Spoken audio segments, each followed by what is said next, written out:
What up, though, One Pride? This is the Roar of the Lions UK podcast, a podcast where One Pride goes worldwide. My name is Anthony Fitzpatrick. I'm joined this evening by Ryan McCluskey, which can only mean one thing. It is time for your weekly dose of college knowledge. Yes, it is the college football podcast.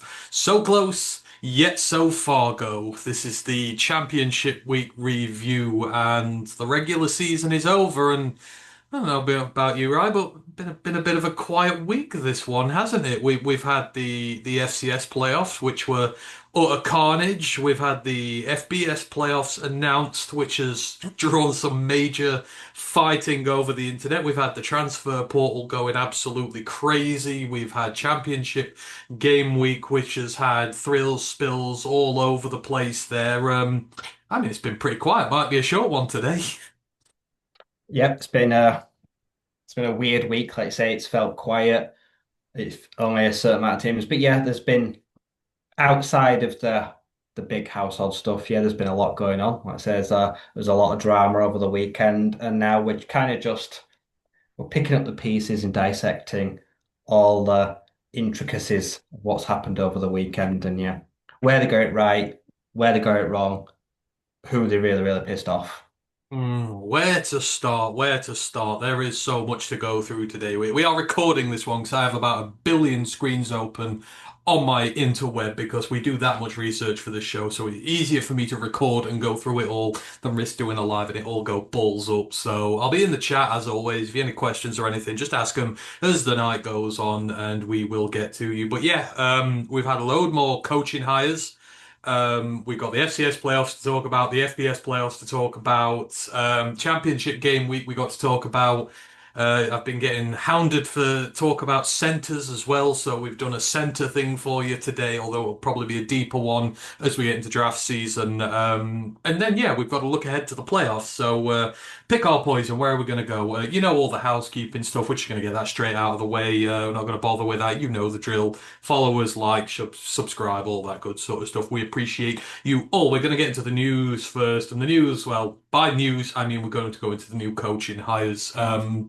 So we've had another nine or ten this week. So we're going to go through them as we always do. And one is an amendment to last week because we were told with great certainty last week the UAB Blazers were going to be hiring the Presbyterian head coach as their new head coach going forward. And that was all confirmed, sealed the deal. Me and Ryan bitched about how much they probably should have given it to the interim head coach this time, Alex Mortensen. And they didn't, twice in a row after the Brian Vincent scandal where they didn't hire the wildly popular interim and instead went for an outside guy. We thought they'd gone outside again, but then they seem to have had a last minute change of heart, whether they listen to this podcast or not. I do not know. I mean, if they do, perhaps up to the higher ups at UAB. But turns out, right, that they're not going with the outside Presbyterian help, and they are going instead to promote Alex Mortensen to their head coach role. Now, if they took over the complete and utter cluster that Trent Dilfer left behind, made them competitive towards the end of the year and rallied them together and he's going to get his shot to do it now with the Blazers in what is an incredibly difficult American conference, but sense seems to have overruled in the end. I think they just searched their names on Twitter and saw the backlash of probably a lot of upset fans. I feel like, yeah, I feel like this, like I say, is a big U-turn because they maybe saw the reaction despite the Presbyterian head coach being highly successful. It was very, I mean, it was a vastly lower level, like I say, that he's found a lot of success at. And the fans, the players kind of had warmed to Alex a little bit. And even I think like he thought that must have thought, like say, it's my job to lose. So if he was informed, like say, we're going out, like say, a totally kind of like say off-piste outside hire, pulled the rug from under him. Can't imagine like taste in the mouth. But yeah, I think in the end, your sense prevails. It's a hire that keeps a bit of continuity, a bit of stability when they need it the most as well, where they're still trying to find their feet and like I say, be a still a fledgling program since getting its football team back. So I think in the end, this is the sensible choice. I don't think it's the right time to go to be a maverick.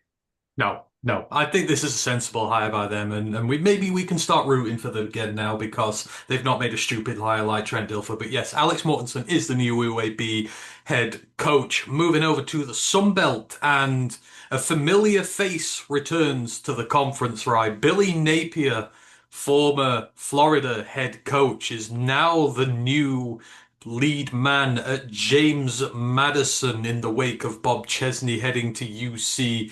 LA. Now, while it may not have worked for Napier in Florida, it sure as hell worked for him the last time he was in the Sun Belt as head coach of the Louisiana Raging Cajuns. He sported over 4 years a 40-12 record. He was 27-5 in the Sun Belt. In his last 3 years, he only had two losses in the conference, full stop. Got them to bowls every year. They won the West every single season. He was there, the Sun Belt West, and he is now going to be returning home to James Madison, which is a program which is, I mean, it's got a lot of firepower, it's got a lot of pull, it survived Kurt Signetti, it reloaded, went again. This is a very experienced head coach, right, who knows the conference very well, who has had success at this level. We wondered which way James Madison would go. Would they go for the, up and comer from the FCS for a second time?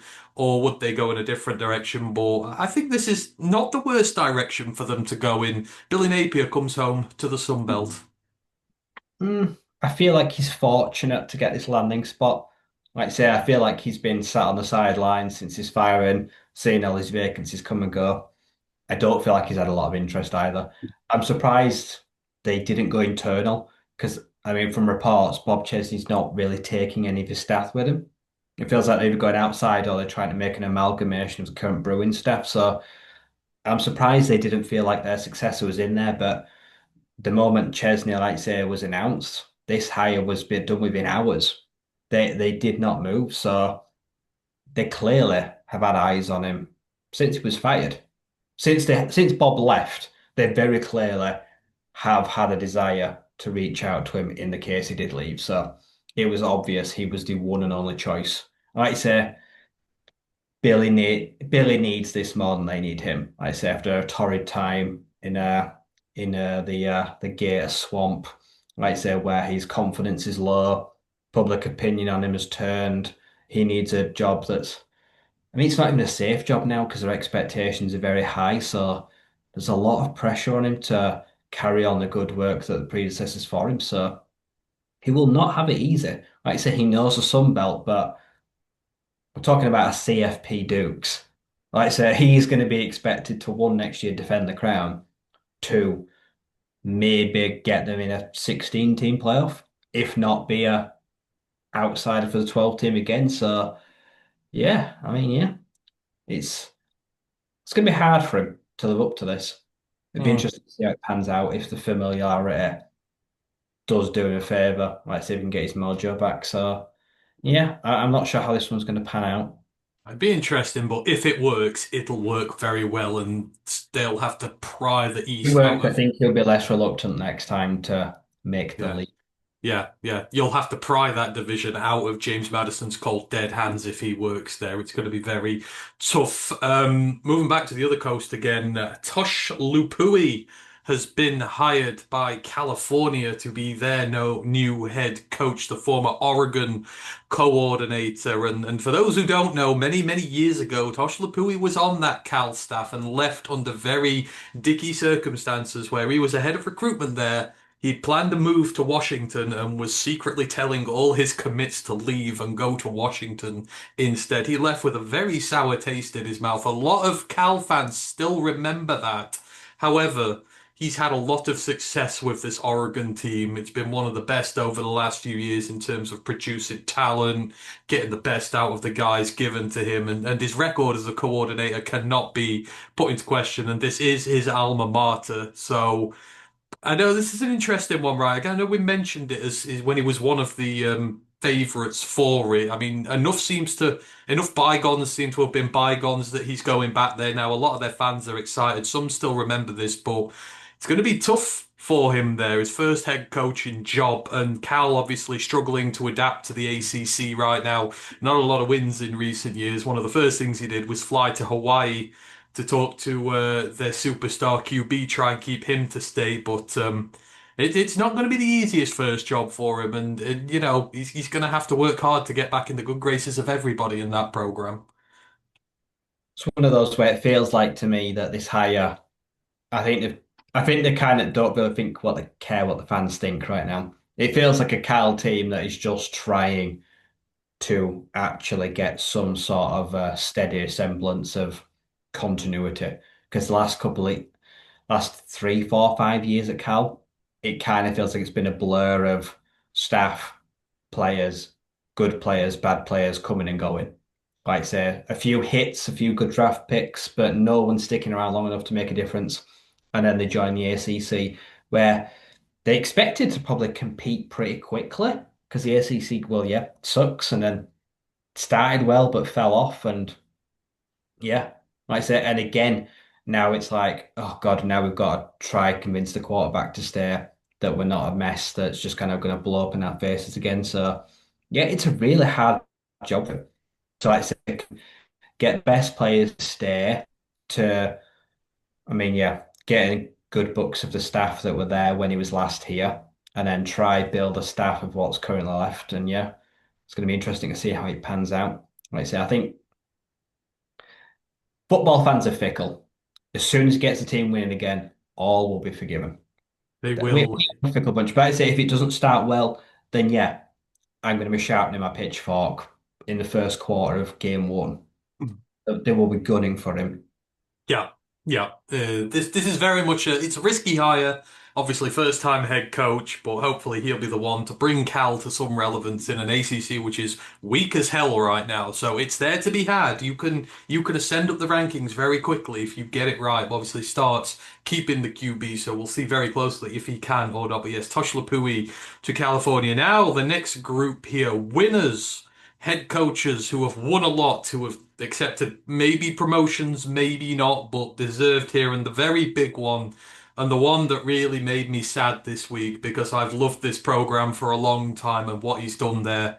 And now he's gone, and I'm very intrigued to see what happens going forward. But Matt Campbell, the Iowa State head coach, long been considered for many much bigger posts in college football. It was just a matter of when, not if he was eventually going to go. But after 10 seasons, he's finally left the Cyclones and he is heading to the Penn State Nittany Lions, who, as of last week, seem to be really struggling to get somebody to want to go there. I'm not sure Campbell was number one on the shopping list when this started, but they took their time, they thought about it, and when they moved in on Campbell, they moved in pretty quickly. The deal was done very fast. Over the last 10 years, Campbell took over a side. First, he started off at Toledo, had a great run with them, 35 and 15, got the job at Iowa State in 2016, took over a team that was not too good at the time that when he got there, but over the last 10 years, he's turned them into a very steady program. They've been bowl eligible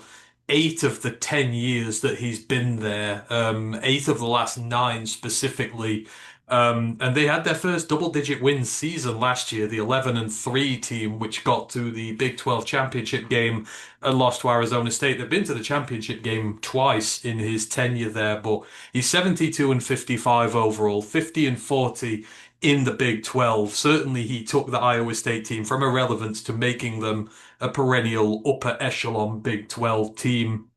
And, you know, his biggest star in his circle is, you know, they've sent a lot of players to the NFL. We love Cyclones players. They are NFL ready. They keep going year in, year out. The player development has been phenomenal whilst he's been there. And I think he's their all-time winningest head coach now all is said and done. And he's coming to a Penn State team, right?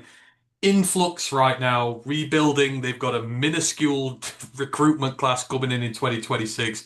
They've lost a lot of high star guys. They've lost a guy who's been there for a long time. This is going to be a very big job for Matt Campbell to take over. He's got to find some way, like Indiana has, to break the glass ceiling and get to the top table in the Big Ten. But on the surface, there's no doubting he has done enough at Iowa State to deserve a job like this. But this is going to be tough for him.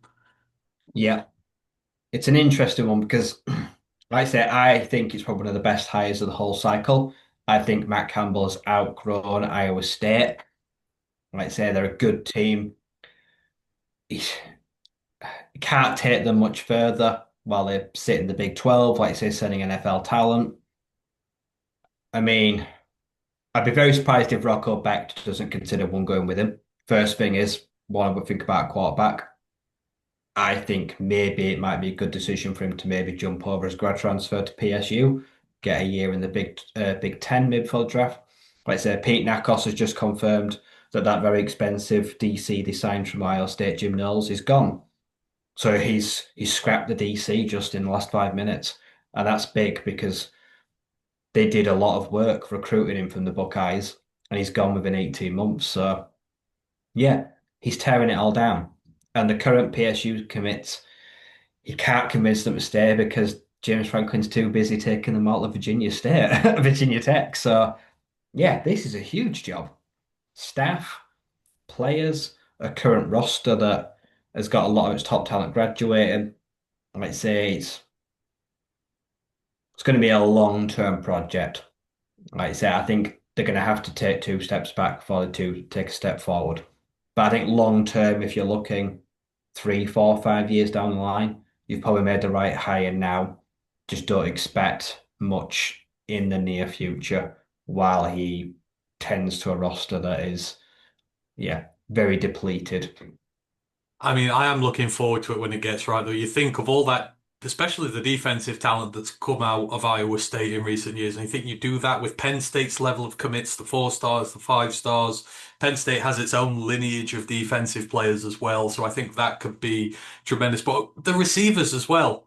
They've always had a problem with receivers at Penn State, and we think they've just sent 2 to the NFL last year. They got guys like a Skildson and that on the squad this year. Obviously, it's not all him, but he oversees this, he oversees the staff. Maybe it's the ability both sides of the ball to get it right that might have led them in this direction. But certainly, if you can do it with the receivers, that'll be huge for Penn State because they've had a big trouble developing them these last few years. Yeah. I mean, he seems like a really nice guy, but that doesn't mean that he's not going to come absolutely trounce Iowa State for everything that's not nailed down the kitchen sink that wants to go with him.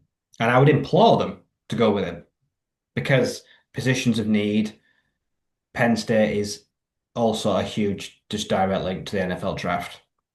And yeah, the Big Ten, a lot of money to be had, NIL, it's just going to be too hard for them to ignore that, fortunately. So yeah, it's a huge loss for the Cyclones. It is indeed. But the Cyclones made their hire pretty quickly, so they obviously knew that this was coming. I think they've probably known most years it might come, so they've probably got options in their back pocket all the time. Intriguing option that the Cyclones have gone to replace Matt Campbell. They have gone with Jimmy Rogers, the Washington State head coach. He's only been there 1 year. He had a 6-6 record with them this season. Now, of course, Washington State are in Pac-12 purgatory at the minute because they don't have a conference. They're independent, and it's made it very tough for them to recruit and etc. etc. Jimmy Rogers is more known, Ryan, for his run at South Dakota State just before this. The 2023 defense, the team that won the national title, that was absolutely wonderful. And I think you can't judge the Washington State work in just 1 year, but you go to Iowa State now, and specifically, he was known for his defenses at South Dakota State, creating monsters. That's what Iowa State's known for. He's a younger figure. I don't know. What do you make? Obviously, again, last year I think it's hard to call, but I don't know about this one. You know him a bit more than me. Disregard all the Washington State stuff he did there. To me, it's irrelevant. Like I say, for me, that was a taste of it. But yeah, if I go back to I just go back to what he did. Like I said, Jack Rabbits, he's only 38. So he's one of the younger coaches in the FBS. Like I say, he's finding his feet. Like I say, he did some good work with, like I say, Zevi House this year. So he managed to get a team that, like you say, was not competing at the highest level. A team that, yeah, is in chaos. Like I say, and he was brought in to try steady a ship that, I mean, it was already full of punctures. It was not saving. So yeah, I think, like I say, he's had a taste of what it's like to be in the FBS, what it's like to be under pressure at a school that's middling. Like I say, and I think I think the Iowa State ethos is we've lost a defensive guy. Let's go get a defensive guy. And for me, that makes total sense. Like I said, I think he'll be a good job. I think also it basically builds that bridge as well, straight from the Big Sky, the Missouri State Valley Conference, the big FCS programs, where all those grad players, like say last week, have just entered the portal. Like say, they will all be like, we know him, I like him. Some of them are like say top level players. I think he's going to go down that recruit of getting the best and brightest juniors and seniors. So like I say, help stem a roster that yeah, it's gonna take some hits in a couple of weeks. So yeah, I think it makes a lot of sense right now. Another one up and comer, plenty of years in him, and yeah, if he lands the right job, which he should be, then he could be here 5, 10 years. He Hmm. won't be jumping ship. No, no, not after this. No, no, I think it's one that could very well work. And like I say, it's in the same ethos as what The Big Campbell 12, like you was. say, So. if he does keep all the record back, like you say, and some of the skill players, they'll be competitive. They always Hmm. will be. It's a competitive conference. Yeah, and it's a school that's well regarded. No, Matt Campbell's leaving it in good stead. People know they can go to Iowa State and get drafted into the NFL. They do it every single year, so it's a school which is good for players. So yeah, we'll see. But yeah, Matt Campbell goes to Penn State and Iowa State as a result hire Jimmy Rogers. Going to the American now and other winningest coaches who are on the way up, who've had a 1 year stop somewhere. Memphis have their new head coach and they've gone with Charles Huff. Now, we've spoken a lot about Charles Huff on this podcast. Won the Sun Belt last year with the Marshall Thundering Herd. Then, because the AD didn't like him for whatever reason, they fired him. Well, they didn't fire him, but they didn't renew his contract at the end of last year. And suddenly, Charles Huff needed to go and find a new job, and he did. Very surprisingly, because he is an aspiring head coach who probably could have gone on to bigger things, who went to Southern Miss, the 1-11 Southern Miss, who've been left in an absolute mess by Will Hall. And they were rock bottom of the Sun Belt, didn't win a single Sun Belt game in 2024. And in 1 year, he oversaw an improvement to 7-5, went 5-3 in the Sun Belt, literally a 6 game turnaround in one season. They were one win away from making the Sun Belt title game. They ultimately came up short against Troy in the decider for it, but incredibly good. Incredibly good turnaround in just 1 year, showcasing what a good head coach he is, and maybe showing that Southern Miss might not have been the first on his stops, and plus NIL and stuff. They can't offer you a competitive NIL budget to work with to keep your talent down there. He's moved on very quickly, and he's gone to Memphis, right? Memphis without a title since 2019 in the American. Obviously, they've lost their head coach to the SEC. It's a very talented squad. It's usually up there and around the conversation around the championship game. But over the last 6 years, they've not quite been able to take that step. And I'm low-key intrigued by this. Huff wins wherever he goes. He has this ground and pound run game that he lives and dies by, which works well in the American. We've seen run-heavy teams win this conference in recent years. May have just been a shortstop in Southern Miss, but the guy's a winner, and this could be low-key a great hire for Memphis for me. I'm just curious by his motivations. Like I say, Hmm. why just a 1 year stop when you turned water into wine? He must have got the feeling this year that they were not going to commit. They couldn't go all in on him. They just were going to expect him to try win with nothing, and they were kind of settling for that. So he must have got a vibe this year that this is the best he's going to get to work with to come just short of a Sun Belt conference instead of trying to go back, do it again, go one step further. Kind of lily pad into a job where, I mean, the finances at Memphis to Southern Miss will be worlds apart. The Tigers will give him whatever he wants because you say that's a team that it's not winning. I mean, they're winning games, but they're not winning conference titles, and they should be because how many times have they got within one game, slipped up, missed out on a berth, a head-to-head, a tiebreaker? It's a team that yeah, perennially keeps finding ways to lose in title games or not get there at the last stop. So huge pressure on this job because, like I say, Silverfield had a great record, but ultimately could not deliver what they wanted. And he was lucky, like say, that he got a new job before the curtain was pulled on him for not delivering. So out of the frying pan into the fire, he's the next one now that's got to try to deliver what they want. And watching an American team go to the playoff, watching all these American teams this year do really well, there's going to be no leeway. Like say, it's going to be straight. Like say, the roster day one, this is what you get. We need you to be American for us. So yeah, sometimes the grass isn't always greener. We're going to find No. out very quickly. Like say, great coach, and he's landed in a big team with a big fan base of good finances. He's got to win. This isn't a 1-11 team. This is a you've got to make an American Championship team. Southern Miss very famously have a smaller NIL budget than a good jump of FCS teams. It's tiny. I can see why he's done it in perpetuity. Like you get there. I guess when they came up against that Troy team, the disparity is like, yeah, that's what Troy can field on a bad year and still beat me on a good year. And probably a lot of those Southern Miss players are going to jump anyhow. So I can understand why he's done Also for it. them, all that I could just see them slumping again next year now, Southern Miss.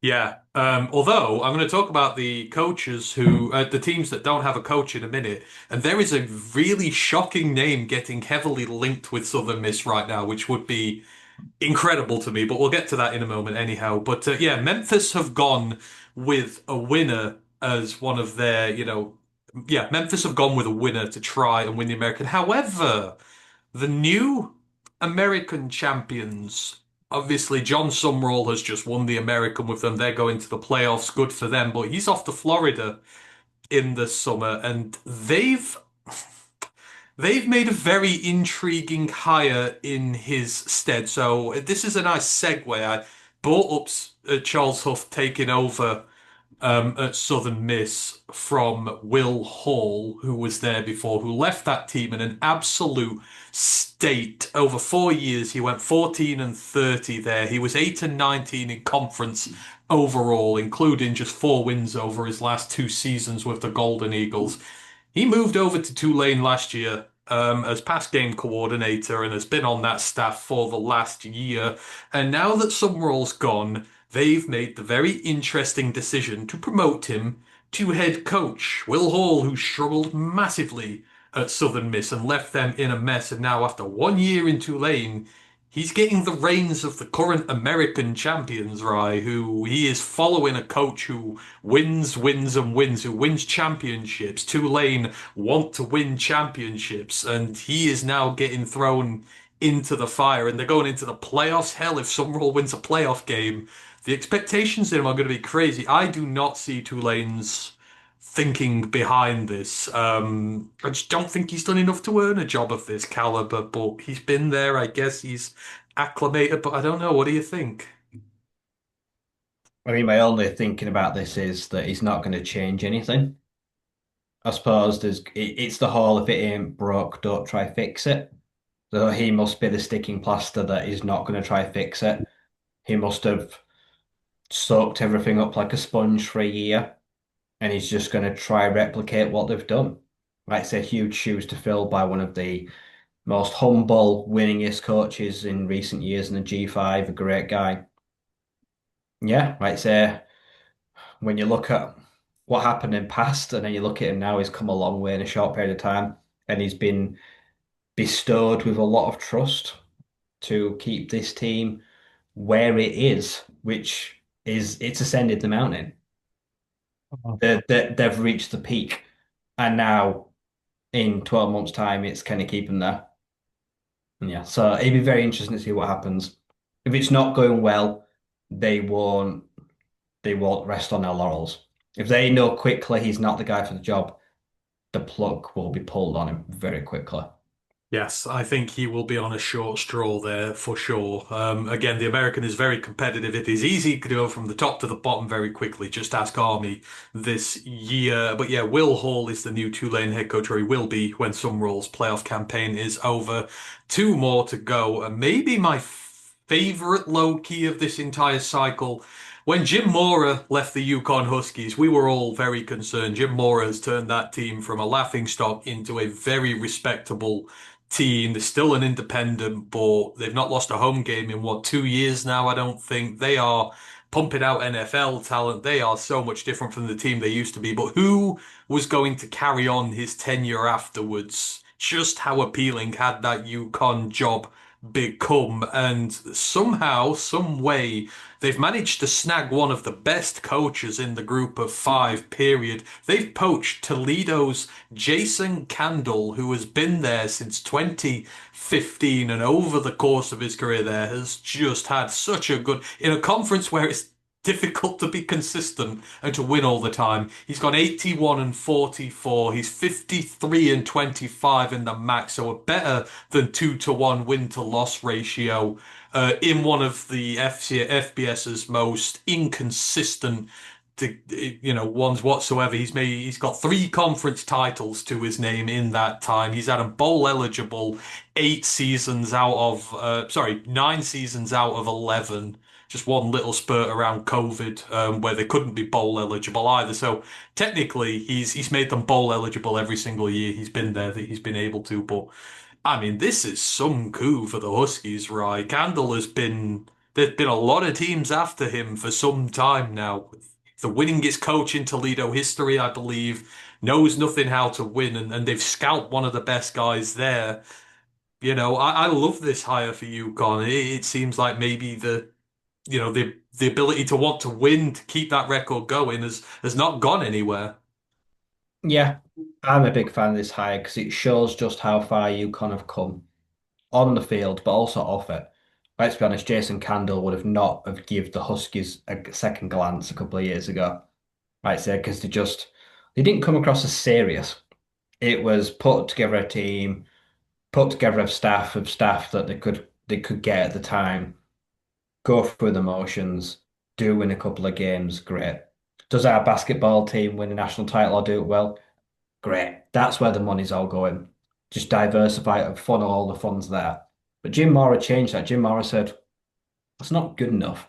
Like say, we want to be a serious team. We want to be taken seriously. Like say, and we want to make this football team on par and have its success. And like say, fans come and watch it. And he's done a great job about doing that. He's put a culture in where players want to stay now. Like say, and they also want to come from the portal. The staff there are now proud. Like say, independent, but the fact that now they can get good teams to come on their schedule, they can convince some better teams to play them now. Let's say because they're a credible threat to them, which makes them more attractive opposition. And Jim has left the program maybe in the best place it's been in decades. So to get a high flying coach that's not worked, that has, like I say, done incredible stuff in the MAC, which is small conference, but he's found a lot of success. He's at a good age where he's very experienced. He can take some of that talent and knowledge with him now. It's marriage made in heaven. Like I say, get a coach that was just at the right time. And I'd like to think that with Jason Candle, like I say, now there, you should be pushing to join a conference. You're in the Hmm. place now where you can go into a conference and try to compete. I mean, you've been beating ACC teams for the last 2 years now. Like I say, don't gain anything from being independent anymore. I there say, was like I said, don't you want to win something? There was that funny stat that they won more ACC games than Florida State over the last 2 years, up till not too long ago. They don't even play in the conference, so I think it's time. But Candle and UConn are going to be a force to reckon with going forward. I reckon you make a hire like that when you are about to join a conference. It would not surprise me if they announced an affiliation at some point in the near future. And then the last one we've got here. Kansas State. So we mentioned it briefly in passing. I forgot to mention it last week, but obviously Chris Kleeman retired or is retiring, has nearly retired after being at Kansas State. Had a decent career there, had them as a good competitive team, and they need a new guy going forward. And just to really up with us, they've let a Kleiman go, and they're now hiring a Klein. Colin Klein is going to Kansas State. First time head coach, I believe. He has been Texas A&M's offensive coordinator, and he's done a hell of a job there in his tenure. This year, they sport the 20th best offense in the country in terms of total offense, and they're 14th when it comes to scoring offense. He's witnessed the development of Marcel Reed. Obviously, you got Mario Craver, Casey Concepcion, guys like that. That Texas A&M team is going to the playoffs as a seven seed. It's he's done a very good job there at Tamurai under in short term with Elko there, and he's now going to get a Kansas State team in need of a boost, some rejuvenation. Like offensively, they seem to have lost their identity a little bit recently. They love to ground and pound, run the ball well. Obviously, injuries not helped there, but this is a big opportunity for him coming to a good school in the Big 12. There will be pressure on him, but he's earned this opportunity to go there and see what he can do with the Wildcats.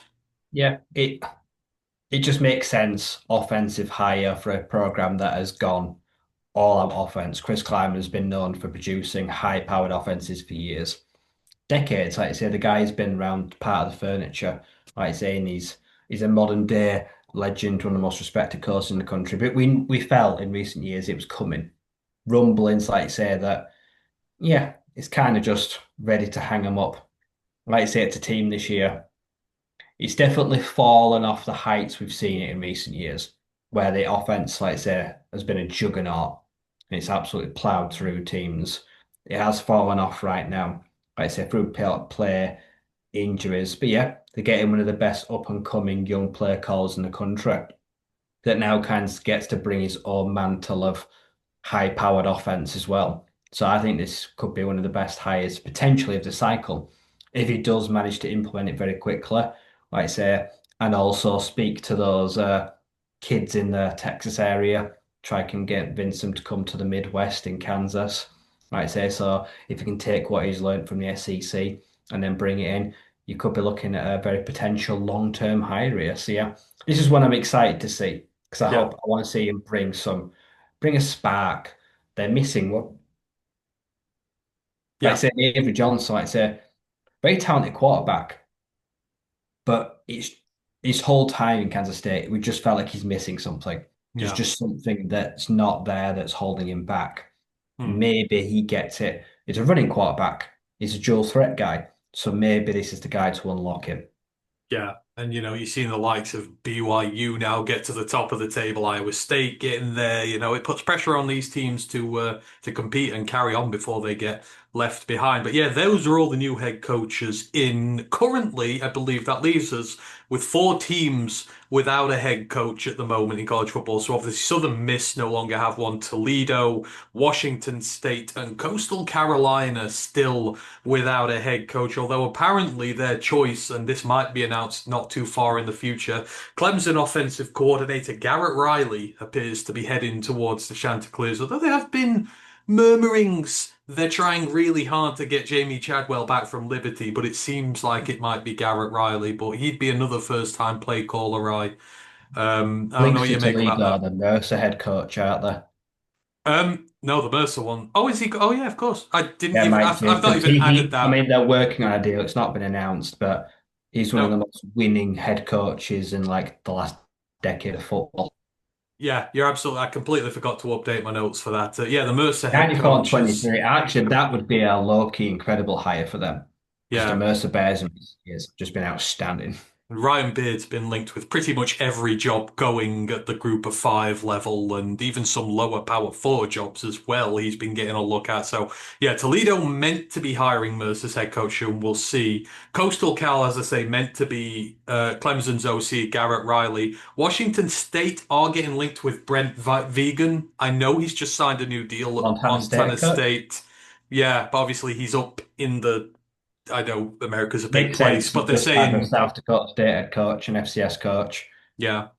Yeah, you got Brent Vegan Like say, he potentially did just there. sign a long, what, 5-year extension. Yeah, He will but not be cheap then. no, no, they will have to go get the money for him. But you got the Pac-12 money coming back this year, so you'll have some funds in the bank. Southern Miss, interestingly, a front runner who's come out of nowhere, Hugh Freeze. Yeah, don't do that. Yeah, I knew that would raise some eyebrows, but apparently Hugh Freeze is ready to get back into coaching quick. Obviously, he was in the I'm power. sure he is. He was in the group of five before he went to Auburn. He was with Liberty, but yeah, apparently Hugh Freeze is a name to watch out for that Southern Miss job. So we wait in angst, but that would be funny if anything. However, we are going to move on because we have a lot to go through and we've spent time on the coaches here. But that is the latest in the coaching carousel. I believe, as on, if I've missed anything, I apologize. I will update it going forward. And we're going to start talking playoffs now. And my, oh my, oh my. The FCS playoffs are in full swing right now. So we had the first round last week. We had some shocks. We had some thrills. We had some spills. And coming into this week, we were maybe thinking there would not be so many. But Ryan, this week, we lost the five seed. We lost the sixth seed.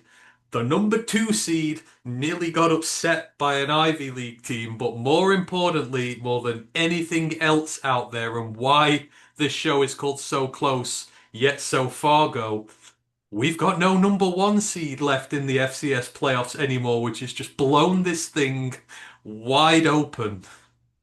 Yep, it was one of those score lines where I looked, I was like, I really had to like rub my eyes for a second. But yeah, interesting day as well because North Dakota State lost, but also picked off the Illinois State quarterback, like say Five times. 5 times. That's the weird thing. So it's one of those games where it came down right to the wire. Like NDSU had a 14-point lead at the 4 minute and 35 seconds mark in the fourth quarter. And you would think at that point, oh, it's a formality. Right, so their defense has absolutely stifled him.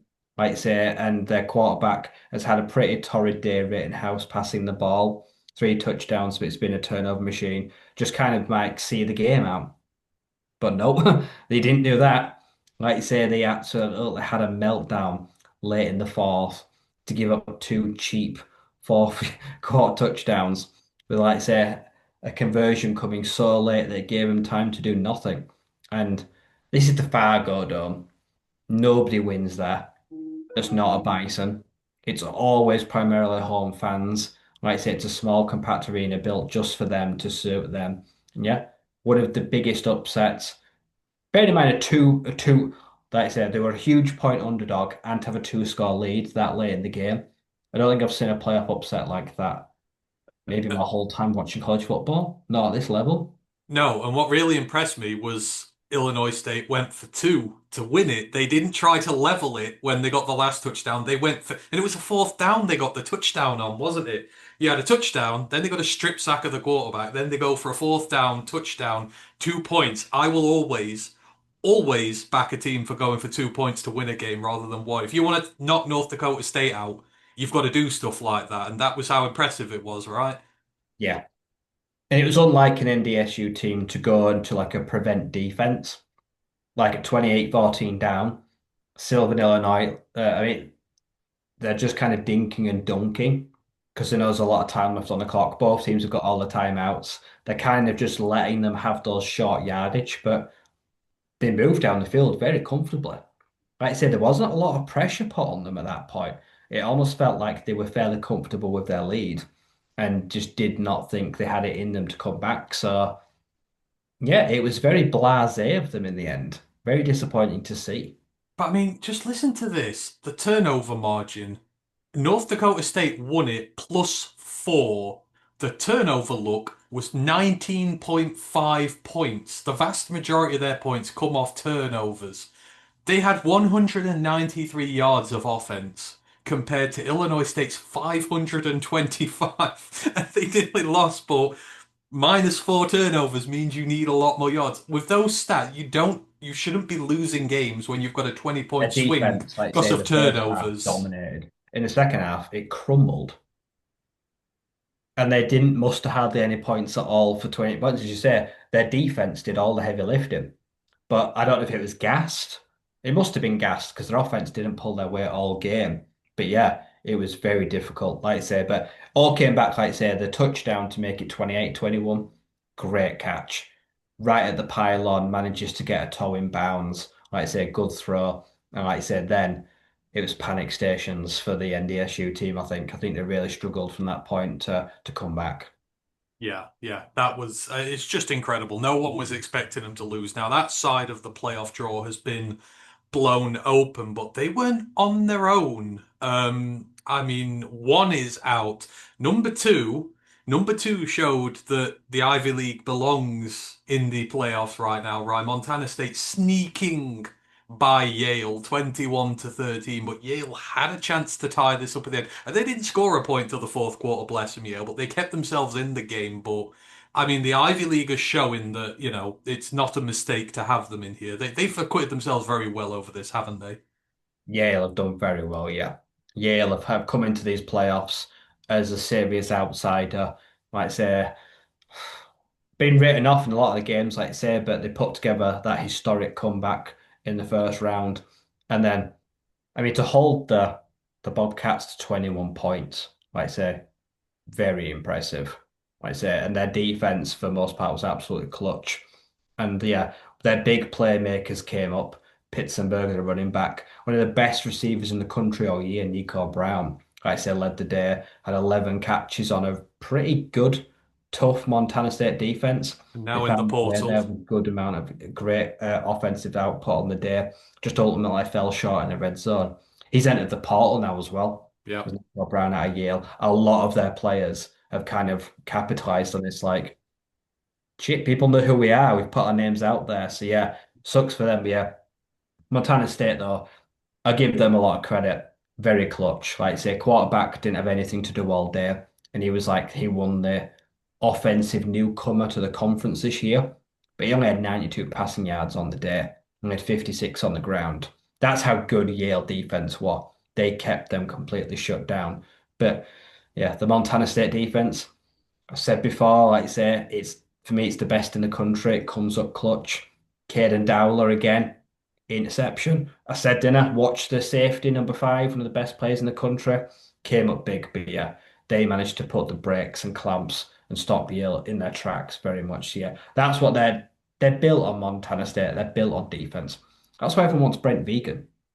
Like I say, he is a great head coach, but yeah, they survive, but it's a good victory. Like I say, Yale proved that they are certainly no slouches. And like I say, next year, be interesting to see. Like I say, next year, if you win the Ivy League, then yeah, you'll come into the playoffs with a lot more respect. They might not be so well in the same team this year after what happened this year, but yeah, be interesting to see now how Yale bounces back and how they do. Like I say, if they can convince some of these players to stay for another year now they've got that playoff Yeah. aspirations. Yeah, absolutely. So yeah, one out, two lucky, and then we lost five and six, who between them scored just 7 points. Lehigh lose at home to Villanova 14-7, and then the Mercer Bears, I don't know how shocking this was to you, got Very one of the best absolutely defenses in the country. got absolutely smoked on their own turf by the Dakota Coyotes, 47-0. I mean, good Lord. You saw it coming. You predicted this one, but I don't think you predicted 47-0. No, like I say, and bear in mind as well, like Braden Atkinson last year was like an FCS freshman All-American. And he came at this game, like I say, through 4 picks, was completely flustered and flabbergasted by a South Dakota defense that absolutely swarmed him. And they had no answer. Like I say, and no wonder, like I say, the Talks head coach is going out, like I say, it's not the kind of performance I'd want to be the last one of my thing, but yeah, maybe he's realized this was like a wake up, like, oh, I can't take them any further. Like I say, this is everything. Like I say, they're ranked number 6, but yeah, South Dakota, like I say, did it on the ground. 309 rushing yards. They absolutely knifed them on the day and they tore them to shreds. And ultimately, they just had no answer. Time of possession as well, just totally lopsided. Everything about this game, just a one-sided ass kicking. It was, that's to say. But yeah, you're right. There were two freshmen, true freshmen or redshirt freshmen, two first year starters going into this. I think they were both true freshmen. He struggled. The other one did not. 8 versus 9, UC Davis, Rhode Island. You predicted this one as well. UC Davis Caden Pinnock, watch that name in a year or two. It's coming to yeah, FBS, no doubt. 47-26 winners UC Davis were. Caden Pinnock throws 5 touchdown passes. He definitely not flustered in the playoffs, right? No, very comfortable, this young man. Like I say, only 6 foot, 6'1", 6.5. Like I say, not a massive kid. Big arm though, strong arm. Like I say, incredibly shifty as a runner. Like I say, long of 27, carried it 15 times. He's so comfortable on design run plays and scrambling. He really can kill you both ways. And there are not a lot of QBs in the FCS that can do that to such a consistent level. Not as a true freshman anyway. So yeah, it was a big win for UC Davis. And now this whole half of the bracket's opened up. Yeah, it There's a route has. for there's a route for the Aggies now to the national title. Yeah. They've got to make the most of this. They've got to capitalize on it. We'll go through it in a moment. I've got some of the permutations here for it, but it looks good. In other ones, Tarleton State, they didn't let their bye seeding, get in their way. Tarleton State won 31-13 over North Dakota, controlled that one start to finish. Stephen F. Austin made to sweat by Abilene Christian Rye, I said a 41-34. shootout, but I went the wrong way. I knew there was going to be a high scorer. Yeah, you did, exactly. Stephen F. Austin, they go through as well. And then your pick to win the whole thing. Boy, didn't they look good. Montana, the Grizz, 50-29 winners over South Dakota State. Don't let the 29 fool you.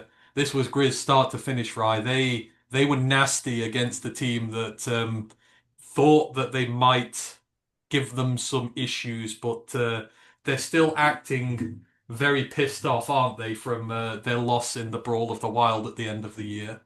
Yeah, like I say, they had a good defense. Like I said, they've got a lot of times this year, but yeah, this was like I say one of them games where offensively it just sang.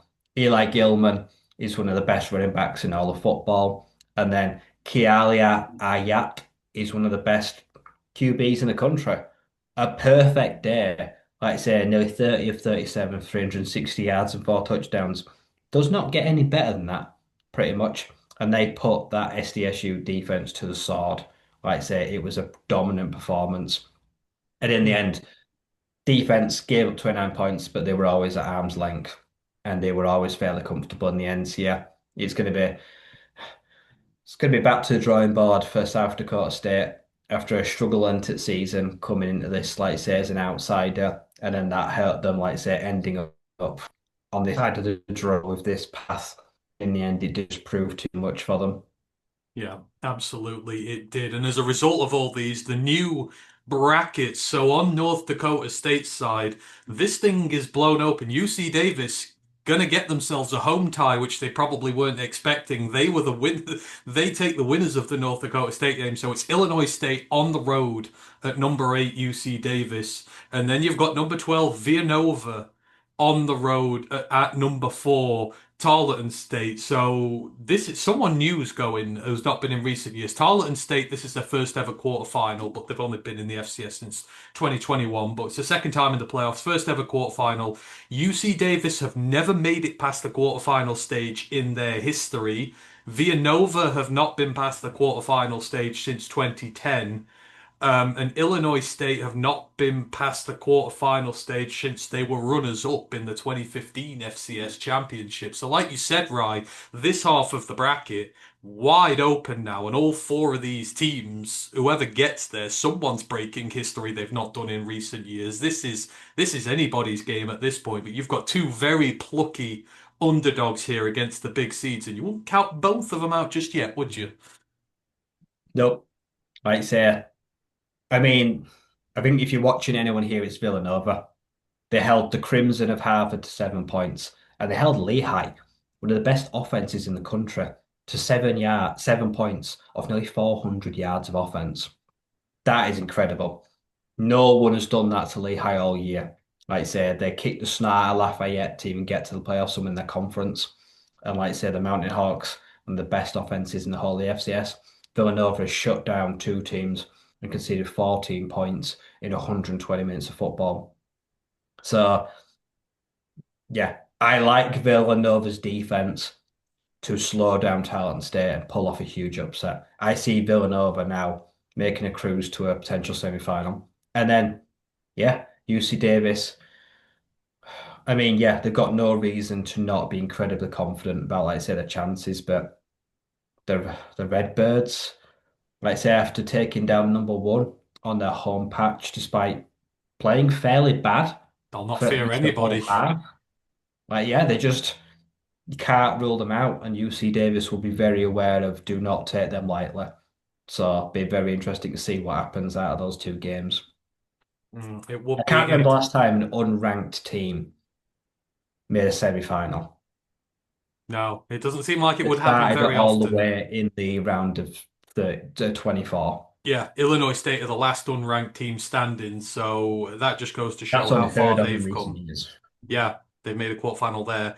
The other side of the bracket, and you've called this absolutely perfect in your bracket there. We've got number seven, Stephen F. Austin, at number two, Montana State, and we've got number 11, South Dakota, at number three, Montana. Your predictions of a Brawl of the Wild happening for the second time this season look on course right now, but the way South Dakota have been playing, like these are again, you wouldn't count out Stephen F. Austin or South Dakota in these situations. If the day is right and they play right, they've both got the ability to get up there. This is Stephen F. Austin's first quarterfinal appearance since 2009. They've not made it to a semi since 1995. Montana have been past the quarterfinal stage just once since 2009. Like, this is a lot of teams who have not been in this area, but you wouldn't count anybody out of this side. But you predicted it spot on. Yeah, like you say, South Dakota defensively so far have not been tested really. Like say through Drake and Mercer, but offensively, like say, scored 85 points in two games. So they have really led on the front foot, and they will have, yeah, they will feel very good about confident about being able to move the ball down the field on Montana. It will just be, is this going to be the first real test of their defense?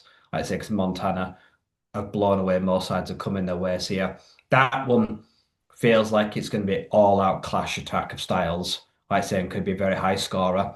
And on the flip side, it's Stephen F. Austin. What can they do to that Montana State defense? Like say Yale gave it a really good fight, but in the end couldn't get much going in the red zone. They bend, but they don't break, which makes them an incredibly robust team going forward. Stephen F. Austin does like to lean on its offense. Did ship 34 points to Abilene Christian, which Montana State will look at and think we can hurt them. Like I say, so it's going to be that one's going to be coming down to, like I say, which defense can step up in the red zone to the other team. Like I say, Montana v South Dakota is who can put the ball in for six and not have to settle for field goals. Absolutely. So those are your brackets set up, and I've thrown in a question for you here, and I'm going to see if you know this or not. But out of the eight remaining teams, so Illinois State, UC Davis, Villanova, Tarleton State, Stephen F. Austin, Montana State, South Dakota, and Montana, who was the last one of these teams to win an FCS championship?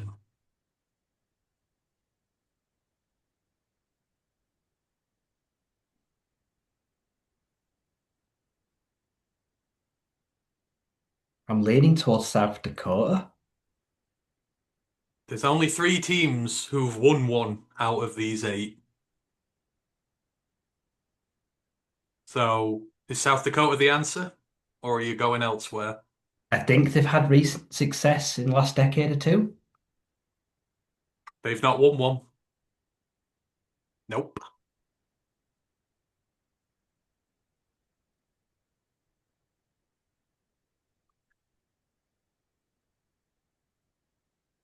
Illinois State. Nope. I'm not sure. So the last one of these eight to win an FCS championship was in 2009. It was Villanova in 2009, the last of any of these teams to win an Wow. FCS championship. So we're going to have a winner who's, at the bare minimum, has not won it for 16 years. The only other two teams that have won one, both Montanas have. The Grizz won their last one in 2001, and they also won in 1995. And then the Montana State Bobcats haven't won one since 1984. So there are only three of these eight who've ever won one, and no one in the last 16 years. So, there's a lot of history here. Two teams who are going to make the FCS Championship who might not have been in recent years. But yeah, there you have it. So yeah, Villanova. That was the last answer I bet you had in your book, wasn't it? But towards the end of the 2010s, they were a pretty decent team. Anywho, that is everything FCS Championship wise, and we're going to move on to the FBS playoffs because we have had Championship Week and we'll recap Championship Week soon. But the seedings have been done, and as always, a lot of controversy has ensued with this. We're going to talk about the rankings and the matchups first, and then we'll talk about the teams who have been left out afterwards. But the official seeding of the top 12 for the playoffs followed as such. At number one, Indiana. At number two, Ohio State. At number three, Georgia. Number four, Texas Tech. So these guys all get first round byes and then they get home advantage when they do enter the playoffs, or not home advantage, but they're the home team. Yeah, I don't think they will get home advantage, but anywho, yeah, they get the bye. Number five is Oregon. Number six is Ole Miss. Number seven is Texas A&M. Number eight is Oklahoma. Those four, they get home advantage in the first round of the playoffs. And then the last four in, not controversial at all. Number nine, the three-loss Alabama Crimson Tide. At number 10, the Miami of Florida Hurricanes. At number 11, the Tulane Green Wave. And at number 12, the James Madison Dukes. Yes, they did it, Ryan. They put two group of five teams into the playoffs, and the brackets fall as such. So on one side, we've got number eight, Oklahoma, playing number nine, Alabama. That is in Norman. Oklahoma already beaten the Crimson Tide this year. And then we've got number five, Oregon, at home in Eugenie to the James Madison Dukes. Winner of Oklahoma, Alabama will face Indiana.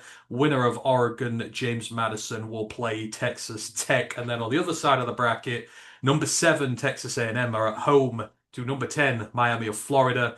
And number six, Ole Miss is at home to number 11, Tulane. The winner of TAMU Miami will go on to face Ohio State, and the winner of Ole Miss Tulane will go on to face, why have I put James Madison there? That will be Georgia. Um, that, absolutely faux pas that one there. Just bear with me one moment. There we go. But yeah, those are your playoffs, right? Two group of five teams in there, rightfully so, because the ACC went the way it should. But I mean, overall, I mean, I guess one through eight, we're not worried about. It's those last four that are causing the controversy there. But what do you make of the committee's rankings? Uh, I mean, apart from one admission, I don't. This is the first year I don't have that strong opinion. I don't feel like they've done that badly. Yeah. I mean, the only side I'd make a case for that's the one team I had different in my prediction is I had Vanderbilt in. But someone rightly said next, Alabama are the darlings, the SEC bias, cost not leave them out. They were right and accepted that. I would have put Vanderbilt in over Miami, even though then you've got a flood of SEC teams. Like I said, that is the only team that I feel like has a serious case to be upset about being left out. I don't want to hear anything from anyone about Notre Dame. You lost to Miami. You Lost lost the to head to Tamu. head. You lost to Tamu. Tough shit. Their AD flapping his gums, like you say, about all this disrespect. I mean, join a conference. Join a conference you can win. Like I say, you get in. Like I say, it's not simple math. And then look at the state of your schedule.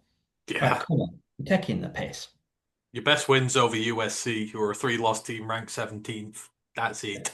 They're not even It's particularly good not this good year. enough, like I say. And yeah, they can be upset all they want. But for me, I'm pretty fine with it. The fact they had the balls to leave out Duke and put in James Madison. They've won a couple of brownie points with me for there. Respect it. Yeah, I like the decision to have the two in, but obviously this is going to be scrutinized. The other team who got screwed in this equation were BYU. They've lost to the number four team in the country twice. I feel like BYU have a case to be in there as well. But I think overall, I do not mind. But obviously, a lot of eyes are going to be on the group of five teams now. You've got Yeah, James Madison going. that's where fans want certain results to go their way so they can push their case and narrative. They can push their They agenda. want James Madison to get destroyed.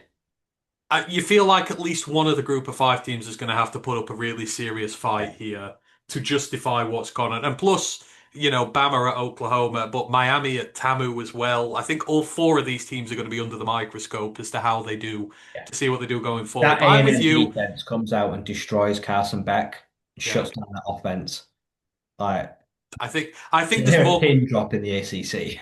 I think there's more questions asked if Miami get beaten than the group of five teams. Like Miami get absolutely flummoxed rather than the group of five teams. But First question is like say, well, you had Vanderbilt there waiting. You put Miami in, and we know, like say, Pavia could have done good stuff against that A&M defense. oh, That's my first question if Miami get twonked. yeah, absolutely it does. But this, I mean, I like the brackets though overall. Alabama, Oklahoma, your winners playing Indiana. I mean, they've shown they belong now. It's big for them. But the really intriguing one, obviously barring a massive, massive upset. And you know what? Credit to the James Madison fans. They are having a world of fun with this. They've got some Twitter accounts that just absolutely crack me up. But Oregon potentially going to play Texas Tech after what Texas Tech did at the weekend again. I mean, that feels like a real good barometer of where they're going to be. That could be fun on that side of the bracket. Yeah, that's a big game. Like I say, that will be big for like I said, head coaches. That'll be one of those where that could be really fun watch. That could be a proper spectacle. Because like I say, you've got players, big name players. Like I say, you've got players that are thinking about the draft. Like I say, and they're looking at the future. Like I say, Texas Tech is a real barometer of like Dante Moore. Is he an NFL quarterback coming up against a defense that is just Going to make and life it's in miserable. every All-American team. Their defensive line, Bryce Polk, the corner, Jacob Rodriguez, like I say, but we'll really find out a lot about those young Oregon offensive players. Hmm. I think that's going to be fun. Then on the other side, I mean, it's tough to look past OSU, but Tamu potentially going on to play Ohio State. Ole Miss and Georgia, I mean, if Kiffin was still there, this would be his "Are you actually a good coach?" game. But Georgia seem to have landed again quite favorably in their draw. They're either going to get a group of five team or an Old Miss team reeling from its head coach leaving. But the potential Ohio State Georgia one could be fun when it's all said and done. Yeah, because that's is going to Stockton a good quarterback game against that Ohio State defense that has been monstrous this year. Yep. That will be the barometer of did I really ever have faith in him? Hmm. Yeah, absolutely. It would be. I mean, we're not going to guess the whole thing, but on the bracketed sides, who do you reckon's going to make the natty out of this? So, as I say, on the first side, you've got Oklahoma, Alabama, Oregon, James Madison, Indiana, and Texas Tech. Who emerges from that side in the natty? I'm finding it hard to look past Alabama. Oh. I just feel like we're going to get their best football right now. See, I'm riding and dying with my Hoosiers as I did this weekend. I think they're going to emerge, but I mean, like, I would love to see an Indiana versus Texas Tech game. That would be different and intriguing. I would love to see that. But yeah, we got that one. And then on the other side, Texas A&M, Miami of Florida, Ole Miss, Tulane, Ohio State, and Georgia. Who comes out that side of the This side bracket is for way you? harder. Oh, Ole really? Miss, Ohio State, and Georgia in one side. I mean,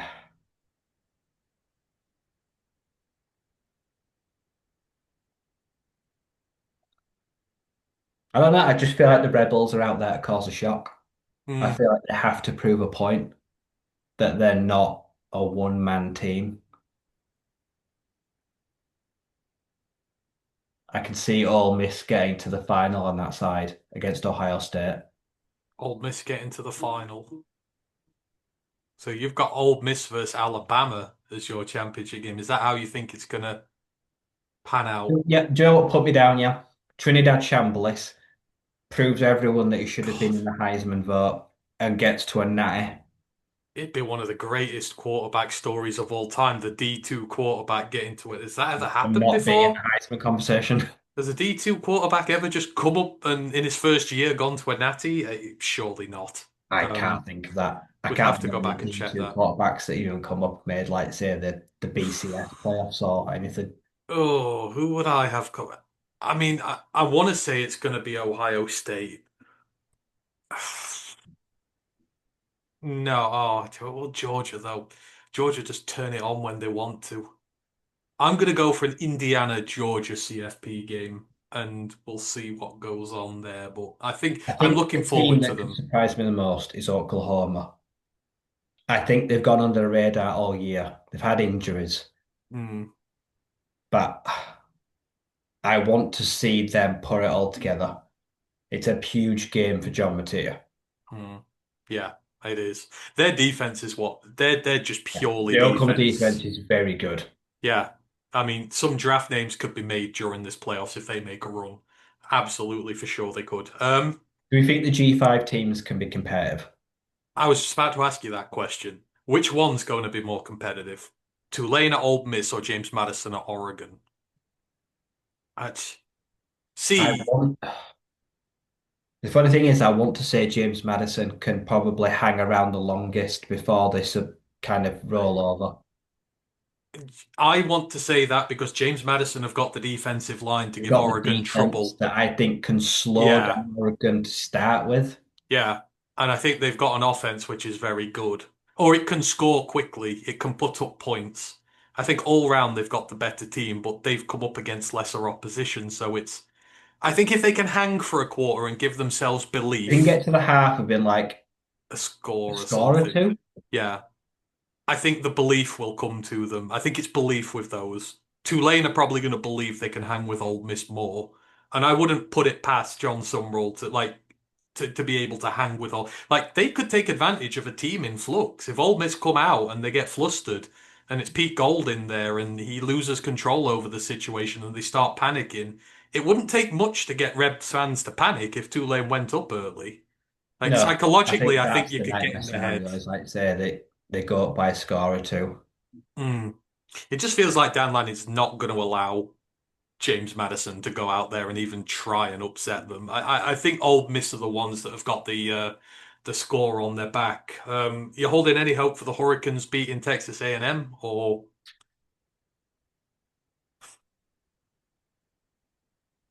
Got a sneaky feeling that they'll actually give them a really good game. yeah, I can see Carson Beck going out there and having like say a huge day. yeah, yeah. I think I've Tampa were not going to. been won over at times by A&M this year. I think Tampa were going to destroy him. But we will see. Anywho, moving on. The Heisman candidates have been announced. I know we didn't do this there, but we've got four in. We've got Jeremiah Love, the running back from Notre Dame. We've got Diego Pavia, quarterback from Vanderbilt. Julian Sayin, a quarterback from Ohio State. And Fernando Mendoza, quarterback from Indiana. I mean, is there anyone you wouldn't have in there? Are you happy with these? And who do you think's going to win it? Uh, I think I think Fernando Mendoza should win it, but I think Agreed.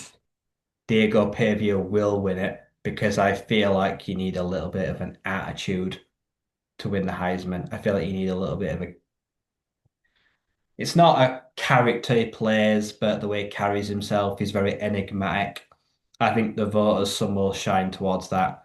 But I think for what Mendoza's done and potentially, like say, how high he's now in the draft and like say where he's got Indiana, I feel like he should win.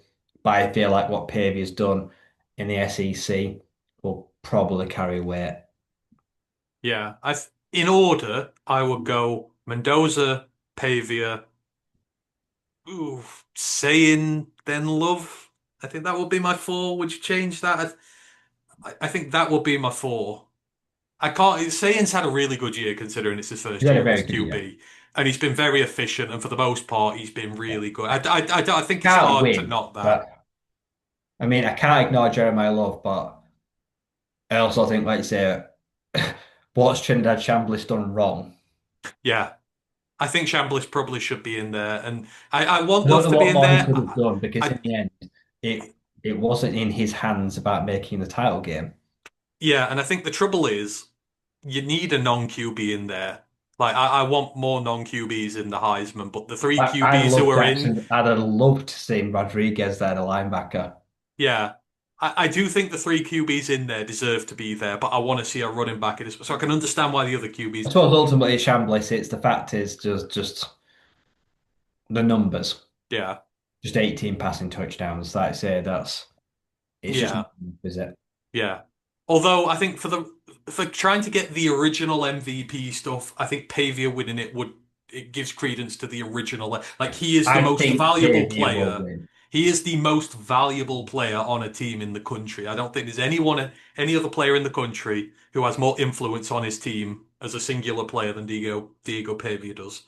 And that in itself is a definition of an MVP. So, yeah, I don't mind as long as it's Pavia or Mendoza. I'm good. But yeah, those are the Heisman ones. I think the other winners are, talked about. I think that the awards are announced pretty soon, so we'll go through the awards I mean, as and when they come. Coach of the year. Like, why is like 10 finalists? For what? Sorry. Head coach of the year. Oh yeah, They've announced it, but like I say, how do you get down to 10 finalists? I don't It's know. just, it's too many, isn't it? Like, yeah, I think you've got to be a bit tougher in your scrutinization. Imagine if you had 10 Heisman finalists. You just Hmm. water down the votes, wouldn't you? Yeah, of course you I think would. they've got to be a bit more exclusive in categories like that. Mm, of course you do. Right, moving on. We'll talk what have we got? Centers Championship Week. We'll do Championship Week next. We'll go through Championship Week, what happened, who won their conference, and whether they rightfully did so or not. Quick shout out before we start the FBS ones, because there's obviously the FCS have their playoffs, but there is one championship game that happens down in the FCS, specifically down in the HBCUs. Those that don't know the how it works out, you got two conferences down there: the MEAC, the Mid Eastern Athletic Conference, and the SWAC, the Southwestern Athletic Conference.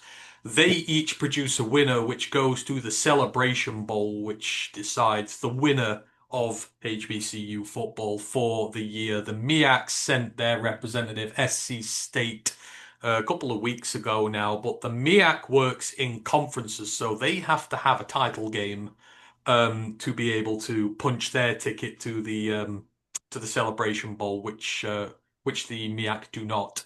And in this game, Jackson State were playing Prairie View A&M, and Jackson State vastly favored to win this game. Everyone just thought it was going to be their year. Prairie View have not been to a conference game in like to a celebration ball like 16 years, or they've not won the SWAC in like 16 years. Um, and they were favored for the game. But in what was a very entertaining game, because I ended up watching it, I was waiting for the SEC Championship game to come on. Instead, I ended up watching the entirety of the SWAC Championship game, and Prairie View A&M beat Jackson State 23-21 against the odds, but they were ahead for most of it. Despite losing the turnover battle by two, again, just doesn't really happen, this sort of stuff. But yeah, Prairie View and A&M pulled off a wonderful victory over Jackson State, and they are now going to go and play South Carolina State in the Celebration Bowl. So big props there to Prairie View A&M. And if you want to go back and watch it, I would heartily recommend so. It is a really good game of back and forth football and shows the HBCUs at their best. But we'll move back into the FBS Championship games now when I can get up what I need to. Oh no, don't tell me that my page isn't working. come back to where my stuff is good. Sorry, I will be one moment. We are there. Do. And first off, we had four games last Friday, starting with the Sun Belt, Ryan, and kind of happening what we confirmed thought was going to happen. Troy and James Madison playing off against one another, South versus West in the Sun Belt. James Madison quite clearly been the best team in the conference this year. Troy squeaking their way past Southern Miss to enable themselves to get there, but this one fell to type. James Madison 31, Troy 14, despite an absolutely heroic effort from the Troy defense. Honestly, they kept this team in it a lot longer, probably than they deserved to. It was a really good first half.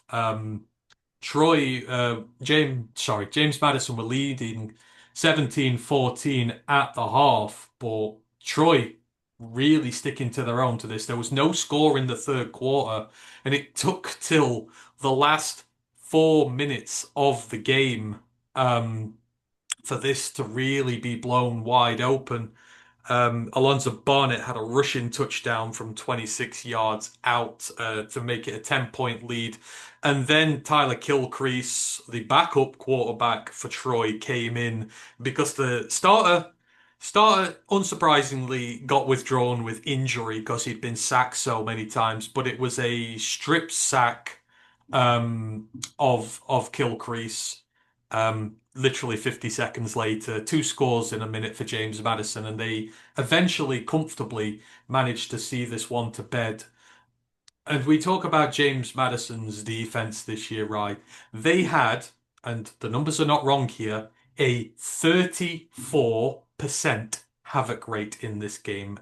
Basically, more than one in every three offensive plays for Troy resulted in a negative play. 14 tackles for loss, 10 in the passing game, 4 in the rushing game, 8 sacks as well. And James Madison lost this turnover battle by 2, but they absolutely destroyed um, poor Goose Crowder, the Troy quarterback, and they forced him out of the game, brought the backup in. But I mean, this was a very good effort from Troy. Right? We knew Troy ride and die by their defense, and for 56 minutes, they were absolutely outstanding. As I say, they were winning the turnover battle 2-0 because the defense was forcing turnovers. They kept them into it, but eventually, James Madison broke them to pieces and showed just how dominant they've been this year. It took the time, but they acted like champions did.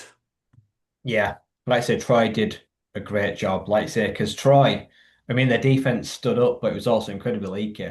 Like Wayne Knight had one of the performances of the season.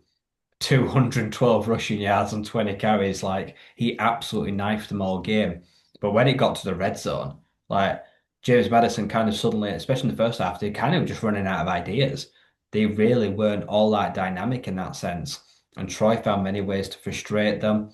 They managed to take the ball away, like say Barnett, sloppy play and a touchdown. It felt like going into halftime, it felt like Troy were the real winners of the first half, giving up yardage, but like I say, staying in there, hanging on tough. But in the end, yeah, James Madison won, winning their brand of football defense. That defensive front that has been furious for years managed to finally get home as the pass protection slept. And in the end, yeah, absolutely just teed off on a hill crease, led a huge turnover, and sometimes just one straw breaks the camel's back, and a strip sack leads to a score, and that ultimately proved to be too much for Troy to come back from, as they weren't able to muster any real offense in the second half at all. JMU's defense just came alive and said, "We'll get the job done ourselves." So yeah, very on brand for the Dukes to win a game like that. Frustrating performance, but then they lean into all their strengths and they see them through.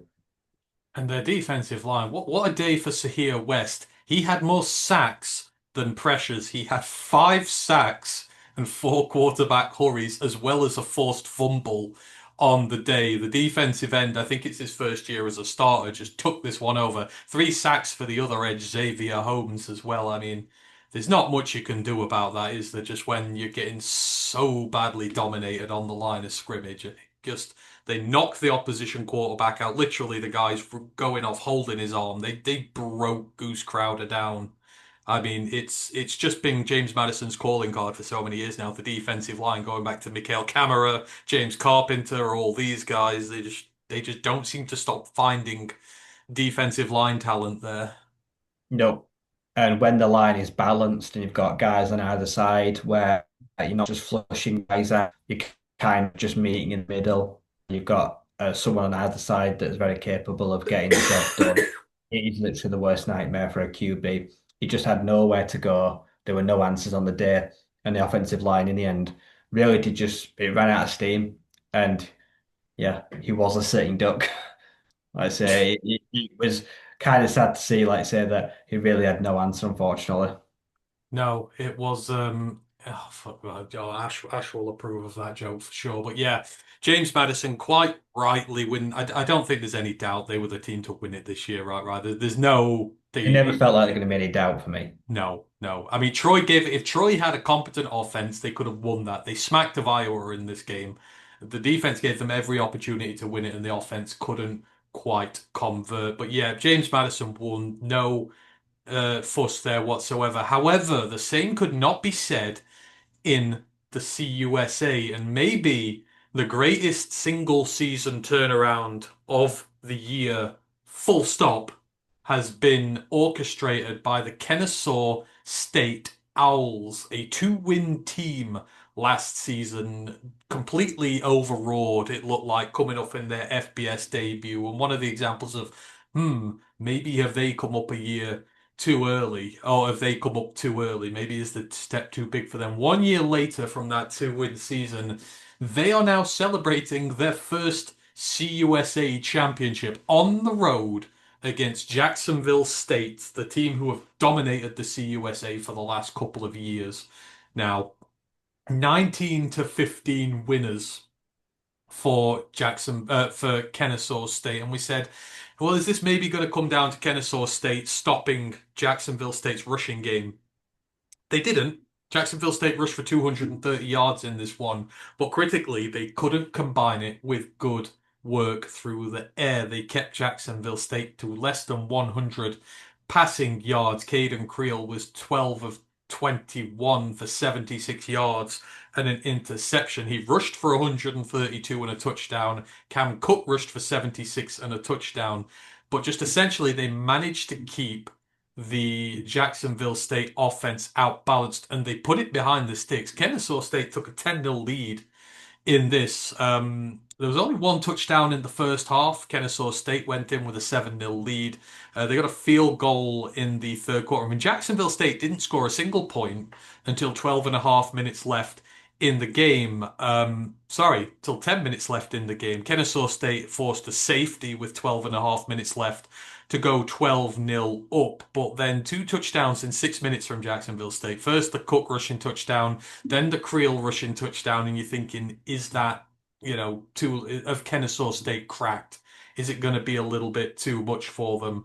But no, it wasn't. They cracked out an 11-play, 75-yard drive that went over 3 minutes and ended with Dean catching a touchdown pass from 11 yards out to put them 4 points back in front again, and then the defense came out.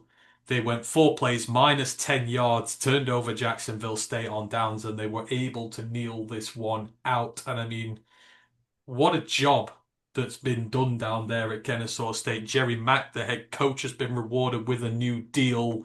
They dominated the first three quarters of this game. They didn't allow Jacksonville State to throw through the air. They were quite happy to bend but not break against the run. And even when they took a couple of gut punches at the end, they still, in the clutch, came up with one of their biggest drives of the season. It's been a wonderful turnaround to see for the Owls, Ryan. A huge shocker in this one because nobody really had them to win it.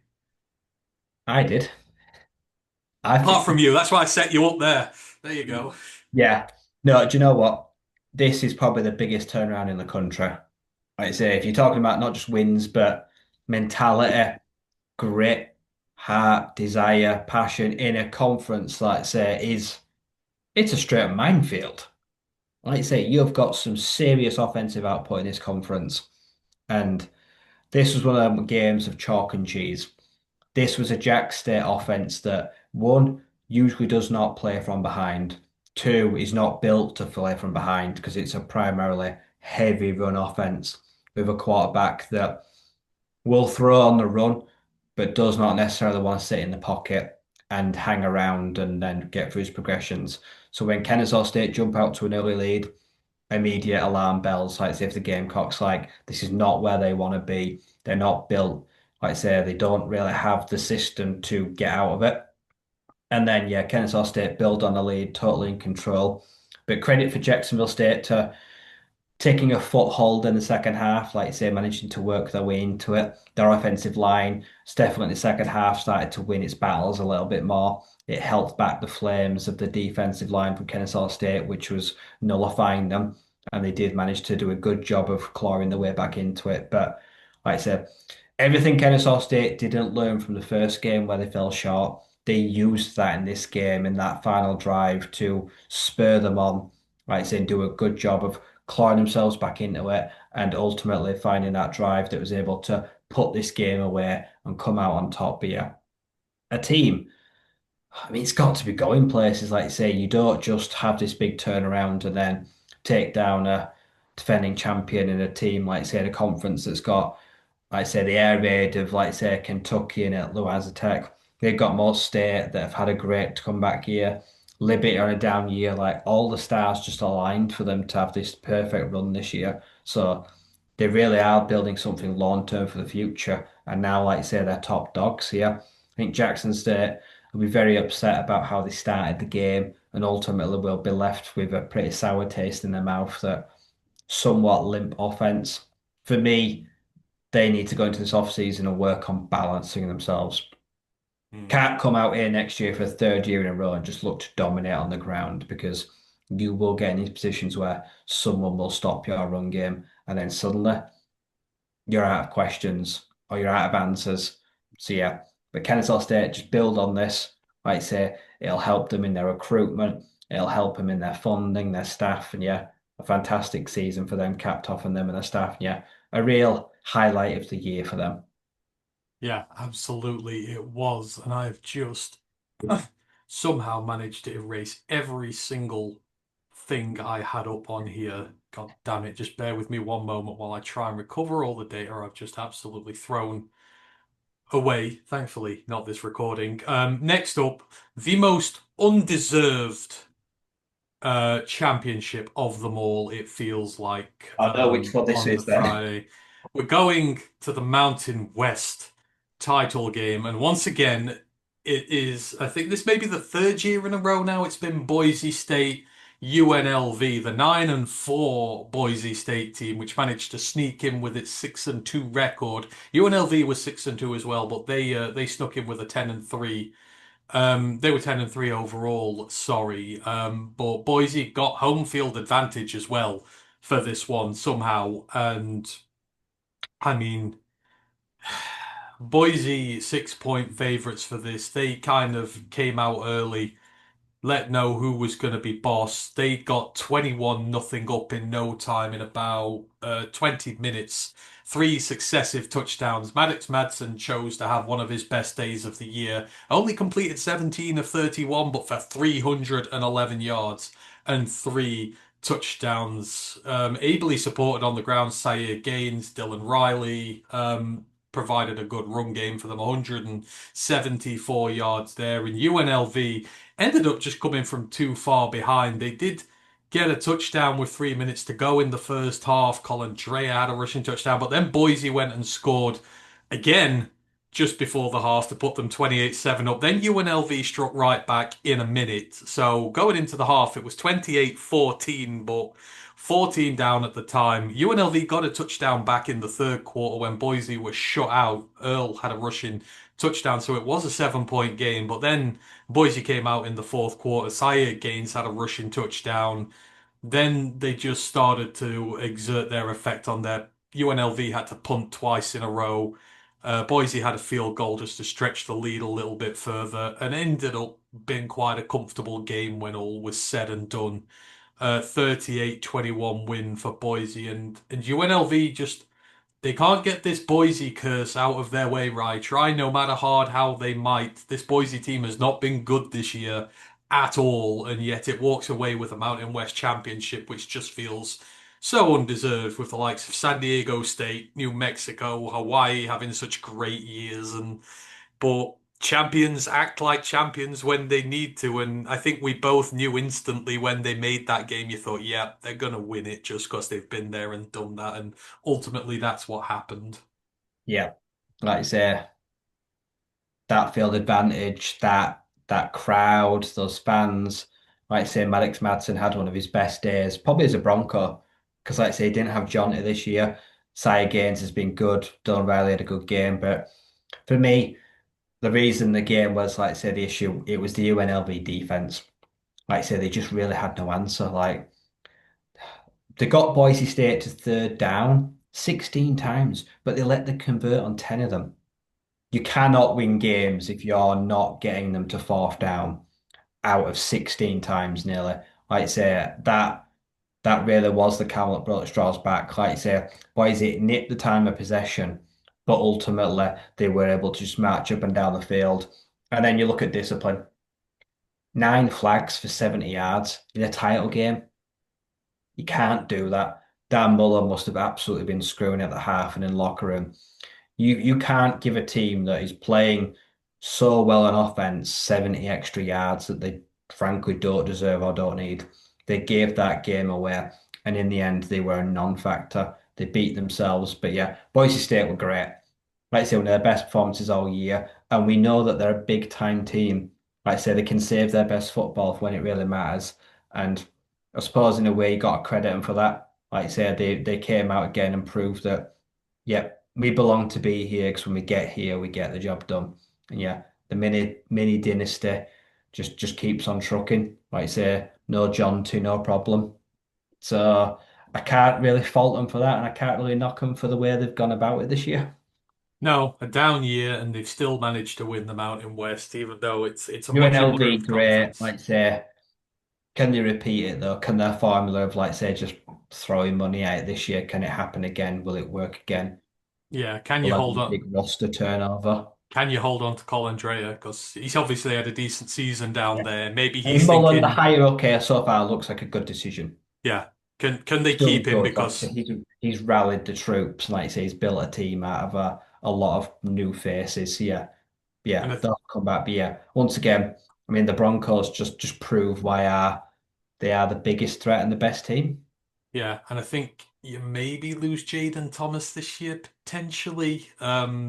He's at like 2,500 career yards for UNLV. He's going to be such an intriguing prospect when he comes out. But yeah, it's just too much for them again. Boise win the Mountain Throne once more, and the challenger needs to emerge. Who is going to be the one who does that? We will see when we get to the Mountain West preview next year, But and Boise then will have a lot of turnover. Like yeah, Caples, Penry, Bates, their big tight end, their star safety, Benefield. Some yeah, big high profile names. A lot of captains could leave. Like say a Boomer, one of the best kickers in the country, and with one of the best names as well. yeah. He's a name to watch for the draft, I think, as well. So yeah, I expect a lot of turnover in Boise this year. And then I think was it Cage Casey, the tackle, he's going to the draft. There's a lot of stock behind him, so you need new left tackle. So yeah, a lot for them to have to replace. But yeah, they just keep winning, so it doesn't matter. And then the last one on the first evening, the American, the one we were looking forward to seeing, 24 North Texas at number 20 Tulane, and a game which UNT were favored on the road, and beans as they've put 50 points down of offense, 50 points down on over 7 teams this year, you can kind of understand why. However, Tulane, we know John Sumrall, defense is his game and it's what he draws on most. That's why he wins championships.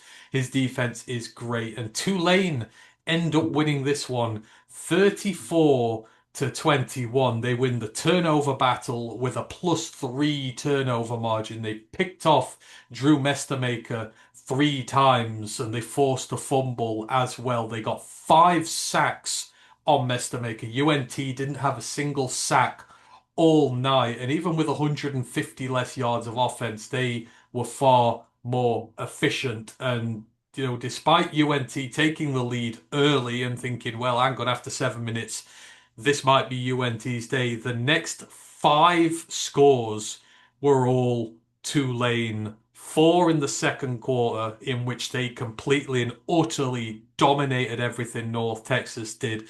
And then at the start of the third quarter, Maker got picked six by Chandler Rogers. I think it's Chandler Rogers to just leave them staring down a 24-point barrel. They did get two touchdowns back in a 8-minute period to bring it to a 10-minute game, but Tulane always had the ability. They just had to take way too many chances, and they got an interception to finish off the game.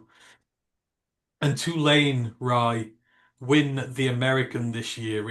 One of the best contested Group of Five conferences in some time, but you can tell now why Florida have gone for John Sumrall. We remember his Troy teams that won the Sun Belt year in, year out, all based on defense. The defense won them championships with a middling offense. At Tulane here, he has built up another great defense. While statistically maybe not as good as his Troy one, it's got a good offense to work with. And, Drew Maker coming into this as one of the hottest freshmen in the country. Caleb Hawkins is putting up video game numbers in the running back position. He had 7 carries for 19 yards in this one and was a complete and utter non-factor. Some were all showing why his defenses win championships. They came to play and shocked a lot of people in just how much they dominated this UNT side.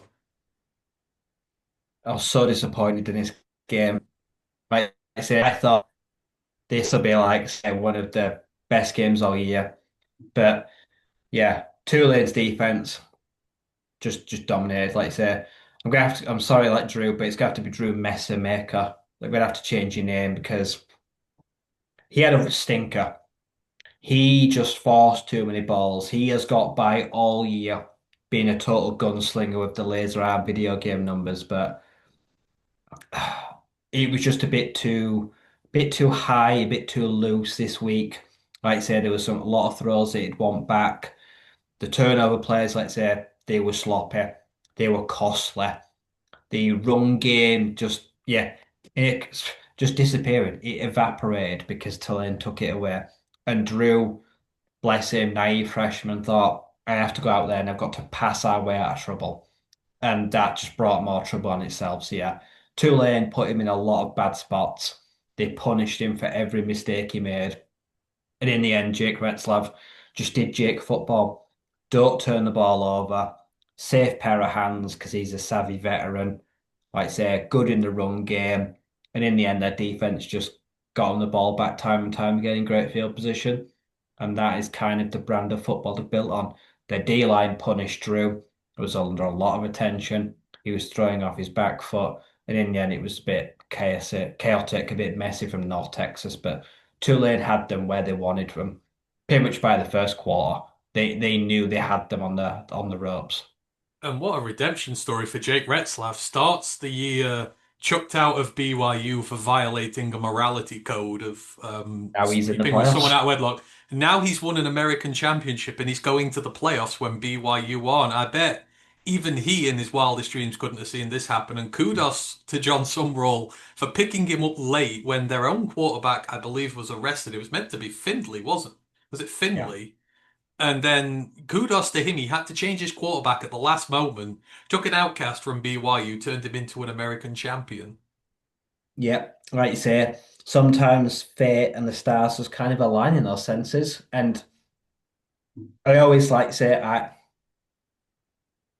sometimes, like you say, you just need that old wise head because we for years now, Jake Retzlaff has, like I say, been the kind of QB that you know exactly what you're going to get from him. Like you say, you know exactly how good he is in the run game. This year's taken his rushing to a whole nother level. 16 touchdowns on the ground. He's worked tirelessly this year to get better at extending plays and moving out the pocket, work on his athleticism, his footwork, and it's been one of the main reasons that they are where they are. I'd say because he's been so polished and so such a good decision maker when it comes down into the red zone. All those rushing touchdowns have really lifted the team to a new height against a defense that he knows he trusts. Yeah. I mean, that defense will be the reason they may cause a headache in the playoffs. I And think that, yeah. I don't think it'll be the offense. Their defense may well get them the ball and give them a few opportunities. And it's a masterful use of the portal for him to be able to do so. The players who stood out, Santana Hopper, the guy I've raved about coming from App State, 2 sacks for him on that defensive line. He's had 40 pressures from his interior position this year. The dude is athletically insane. And then Maurice Westmoreland, the big transfer in from UTEP. Not quite had the season he wanted, but big sack for him on the day. It's not just the guys he's developed there, but he's used the portal perfectly. He's built a defensive line with good transfer additions, built it the right way. And again, that's why he's won this title. It's not just developing his own guys, it's working the portal right. And Summerall's always seemed to do that pretty well. Yeah, I don't think that'll change either. Like I say, I expect him to continue to work the portal right up until the season starts, like he did with Jake. He'll always be looking for a guy that he thinks can make an impact, that is still in between schools, or maybe a late entry to see what he can bring. So yeah, he's definitely going to maximize this. Like I say, with the even with like say, he could have like say a plethora of finances at him.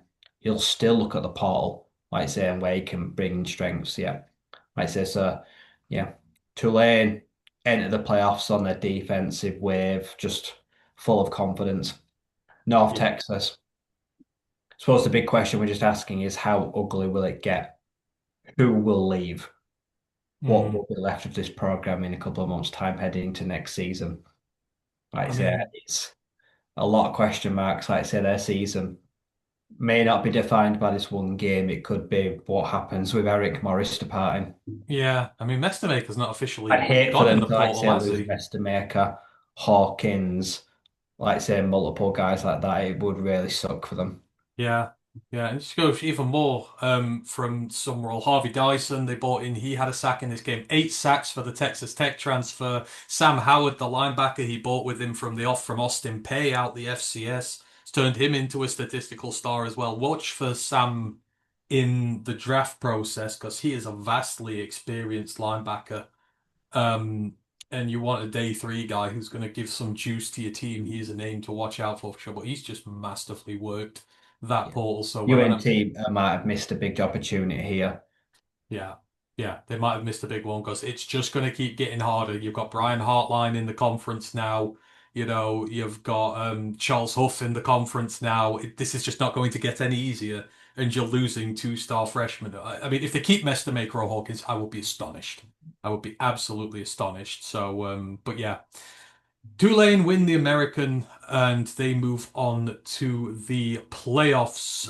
Moving on to the Saturday's games and who, Ryan, is going to stop the Texas Tech Red Raiders? I mean, BYU made this interesting for a little bit of time. Their defense really, really worked hard in this game, and it'd be another one of those units that's on the losing side that I would say there's not a lot you can do on the day when your offense is just not really helping you out. BYU's offense ended up being absolutely atrocious. Texas Tech win 34-7, and they actually went behind. So BYU started this game off well. LJ Martin had a rushing touchdown, and I think it was their first drive of the game, sorry. They went 14 plays, 90 yards. Oh, nearly 7 minutes. They varied it up well, they blocked well, they caught well. It was really good, and you thought, maybe we're going to have a much better we're going to have a much better contest between these two.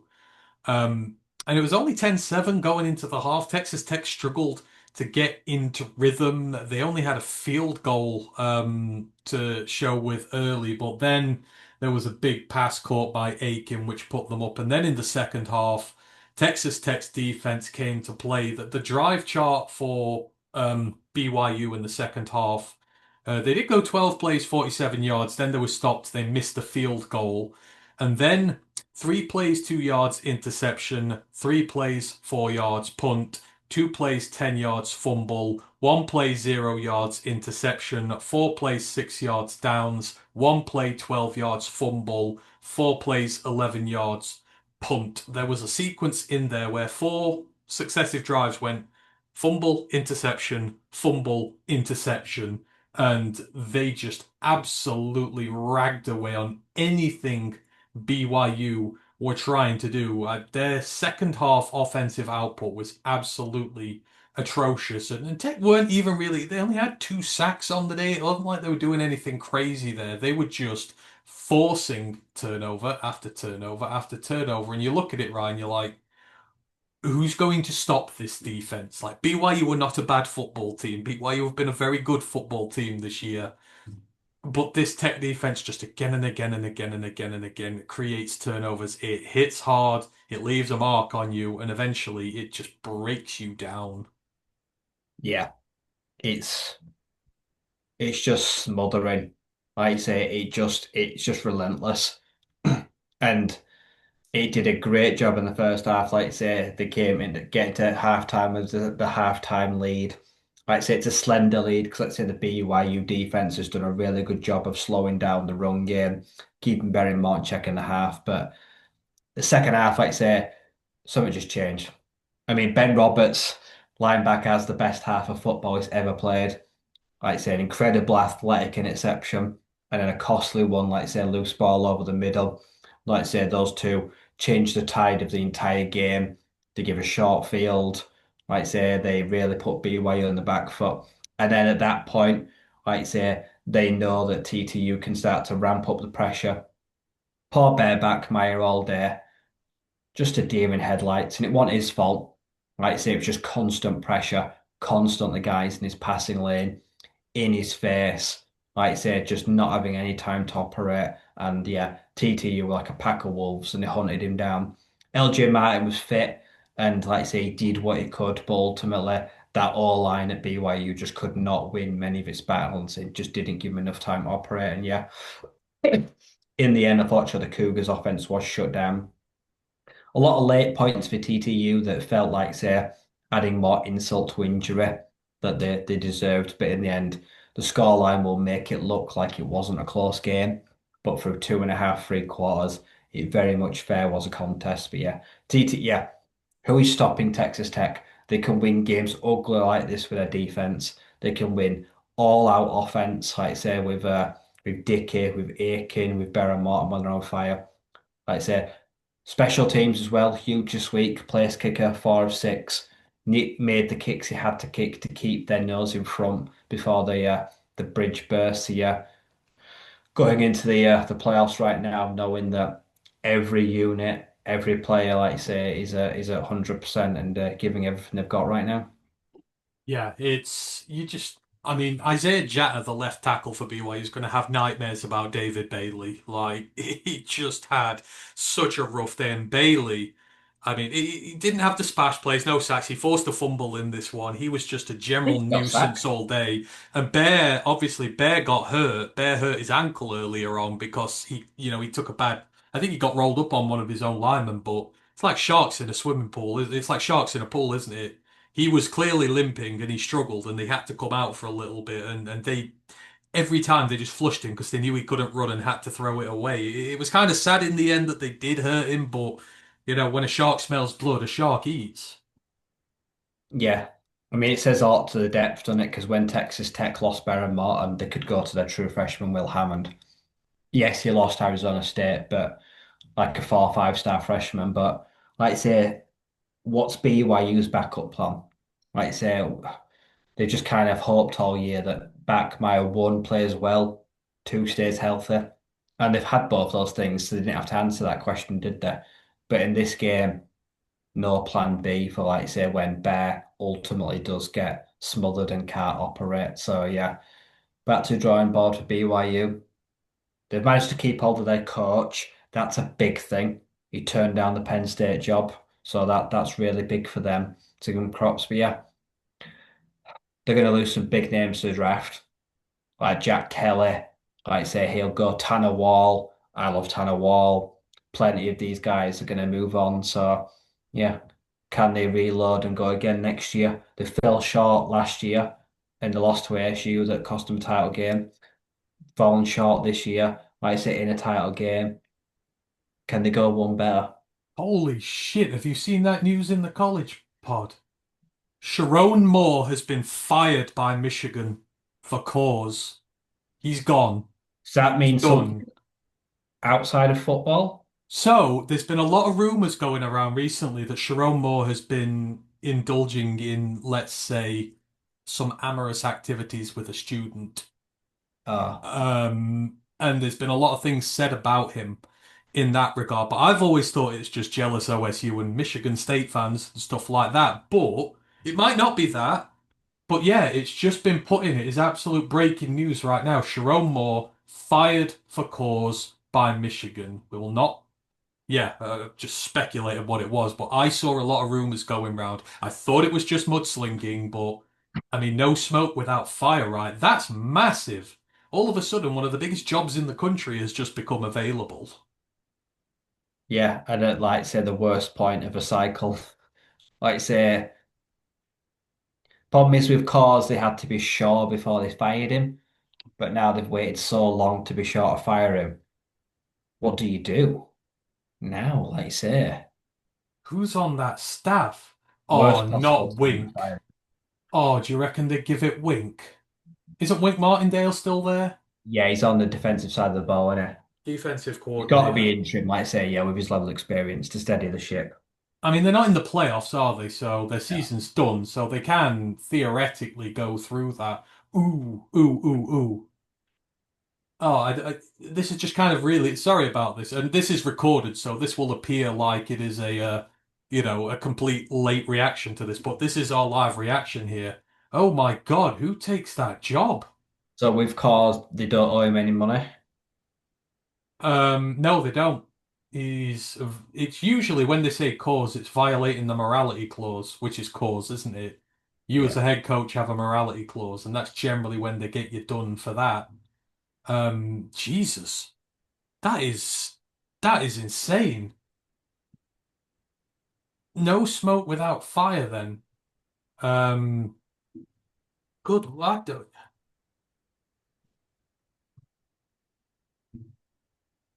Or Justin Spero's gonna have a field day on X. Oh He God, he has been is. tweeting Yeah, some wild stuff this week. I think he might have been one of the ones mentioning it, Yeah. but um, Apparently, he said that he Sharon Moore apparently was going to maybe sue him.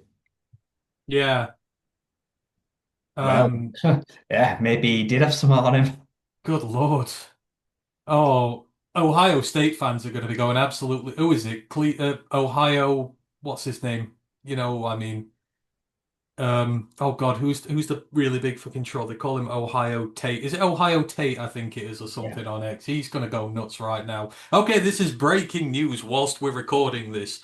Sharon Moore fired for cause by Michigan. Again, we don't know why. All I'm put out there is the rumors that were circulating about him that there was some infractions with a student. But we will wait and see as to what's going on there. Weird because, again, one nearby, Ohio, their head coach is on gardening leave right now and no one's explaining why. They've dug up that he's getting divorced and that his house is on the market. The internet is a wonderful thing sometimes, but no one is saying why. So we've got a couple of head coaches who are in the bad. And apparently, again, the Ohio head coach, completely utter rumor at this point, but a loud rumor with a lot of things to it. He's been messing with a student as well. So. I don't know. Some of these head coaches just, I don't know. Again, we'll see. I don't want to get slandered for it. I don't want to get called for liable for anything. So we'll see. But this is a developing story. If there's anything more during the show that comes out, then we will. But I need to carry on with this. So we're going to go into the next one. And then the game at Ford Field, the MAC title game. And maybe the one that feels so nice this year. The Western Michigan Broncos taking on the Miami of Ohio Redhawks. 23-13 winners were the Western Michigan Broncos. Miami, Ohio, one of those many teams in the cluster behind who sort of fell into the championship game. But Western Michigan were the outright winners of the MAC this year. They had the most wins. They had clearly the best team, and they showed it in this one, despite not having much big game experience. A lot of of Ohio's players have been to the championship game in recent years, and they took shots at each other early on. In the first 5 minutes of this game, both teams got a touchdown. Western Michigan first. Miami of Ohio responded, but they missed their kick, so they were down by one. But then Western Michigan's defense just turned over and dominated for the rest of the half. It was three field goals. Domschke, the Western Michigan kicker, hit from 27, 31, and 50 to extend the lead to 16 to 6 going into the half. Then the third quarter, they came out, got a touchdown pretty quick. Jaden Buckley, the star running back, had a 64-yard rushing touchdown to put them 17 up with 28 minutes to go in the game. But Western Michigan's defense just clamped, and Miami of Ohio got nothing until 6 minutes to go. They got a touchdown back, just went for the kick to put themselves 10 points down. But overall, Western Michigan's defense held. They forced a fumble in the second half. They turned over Miami of Ohio on downs three times as they just kept making stop after stop after stop. And this feels karmic, right? Western Michigan have not been around this title scene for a little bit of a while now, but they found a system. They found a way to make it work, and on the biggest stage of the lot of them, they've shut down the team that has been and around the championship scene the last few years, and I think quite deservedly have won the MAC. And I'm going to let you talk about this one quickly while I just go and visit the gents.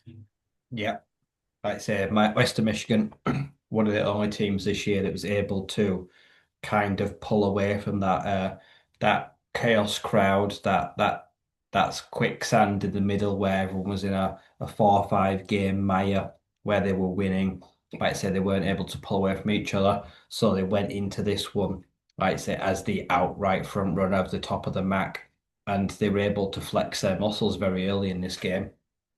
Another game where special teams were really important.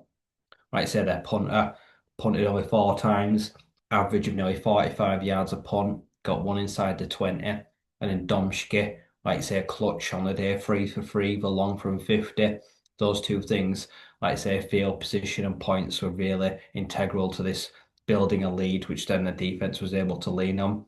Like I say, on the flip side, like I say, the punter of Miami, Ohio, only got 2 of his 6 punts inside the 20.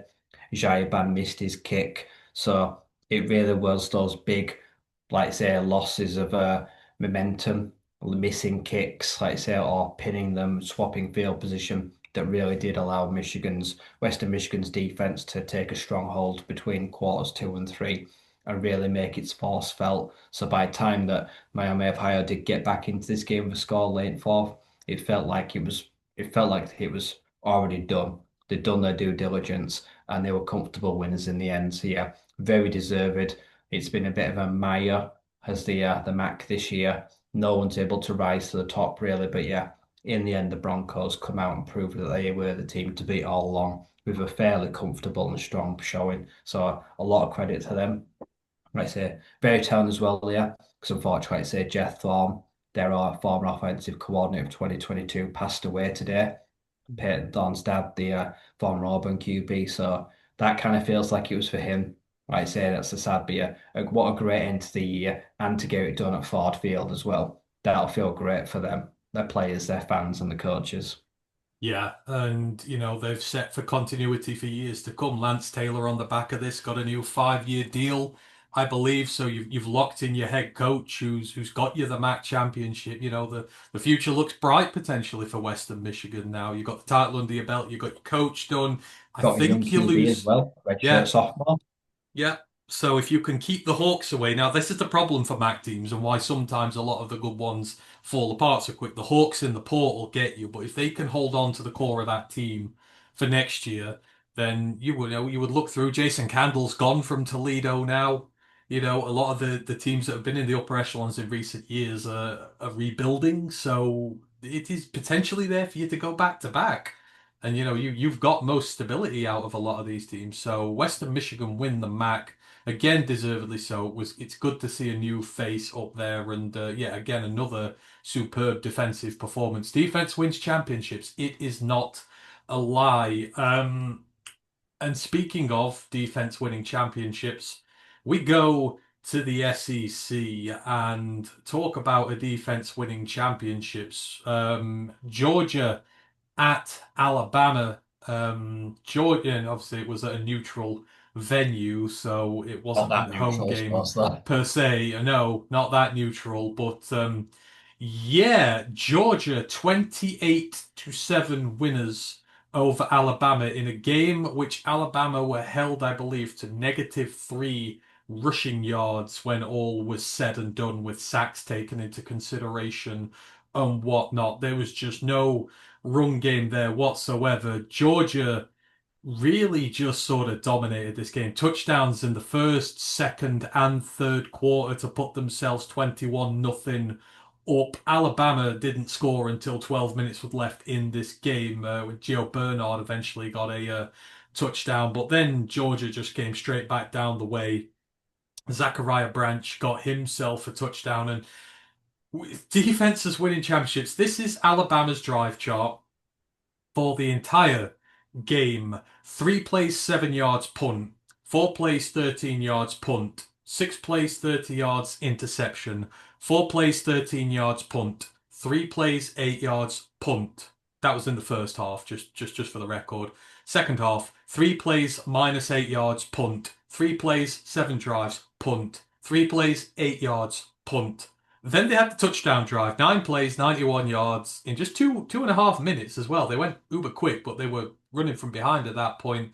Touchdown. Then 4 plays, 8 yards, turnover on downs. 12 plays, 58 yards, turned over on downs. Have you ever, Rye, listened to a more sorry drive-by-drive description in a game ever, apart from one with Ohio? Georgia, as we suspected, their ability to work in big game situations defensively, it's their pride and joy. We know what it's all about. That defense has won championships in the past, and it absolutely was on show here. Just Alabama had absolutely nothing at all, and Georgia's defense just went to town on them. One of the defensive performances of the year against a Bama team that was in fairly hot form and had been playing really well over the last few months after those early losses.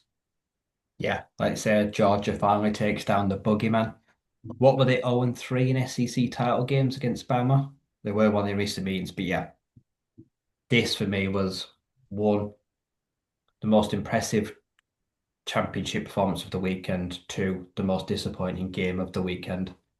Because like I say, Alabama's always a team that have prided themselves on no matter what happens in the season, we get to the SEC title game and we get our shit together. They had no shits to get together. Like I say, no run game whatsoever. Ty Simpson under too much pressure. Ty Simpson inaccurate. Like I say, their defense was unable to stop a cold. Multiple Georgia players rushing for the ball very well. Nate Rez doing a good job. Gunnar Stockton very comfortable. Like I say, it was a yeah, this one was a pretty much a non-factor from the start. Georgia laid their intent very quickly. Like you say, the Bama fans got pretty quiet very quickly and they went to work, the Bulldogs. All around a fantastic performance. I was super impressed by them in general. So yeah, for me, Kirby Smart just lives for these moments. Like I say, I think despite the playoffs, I think, like I said, the ball will be very disappointed in, like I said, the output he got from the players. They had no answers. He was outcoached as well on the day. Like I said, ultimately, yeah, the Bulldogs were just far too superior in all phases. Absolutely. And it starts two parts with this Georgia defense. The defensive line, obviously, so many high level recruits and that go into that. You stop the run first and foremost, but then it's that secondary. The amount of super five-star guys they get back in the secondary and how Everyone. they came to play. Ellis Robinson, the fourth, the star corner, targeted 3 times, gave up nothing. Dalen Everett targeted 4 times, gave up no receptions. He had an interception and a pass breakup amongst that. And the interception, sorry, comes from a pass breakup from the star of them all, KJ Bolden, the free safety, targeted 6 times, gives up just one reception, 3 pass breakups. One of those PBUs led to the interception for Everett. You put 5-star guys back there, and Georgia, better than anybody, just developed these 5-star guys back there. All that high school infusion of talent there, and it paid off, right? Like that secondary just said no to Ty Simpson, who was having a sort of seminal Heisman campaign before this. Yeah, like you say, they just have that habit of just landing on these high school recruits, these 4 or 5 star corners. They just know if they get enough of them, a couple of them will ultimately hit at the same time and become a lockdown secondary. And yeah, Ty Simpson, he had nowhere to go with the ball all day. It felt like it was just check downs, like he couldn't even attack the outside or the deep because he just knew he'd be in danger. So yeah, they went absolutely shut down, lockdown unit on the day, and all look like potential future draft stars. Yeah, they did. And KJ Bolden, I don't care what it takes. He's not coming to the draft this year, obviously, but I mean, there's got to be some party that's just like he looks like he could be one of the greatest safeties all time in the NFL at this point. He is just a transcendent talent for this defense. Oh yeah, he's just a star. Like I say, he's whatever Caleb Downs goes now, that could be KJ Bolden in his class. He'll He's go higher. the cream of the crop completely. He'll go higher. He's walked since day one on that program. He's just walked in. He's only in his second season. His run grade is 91 this year.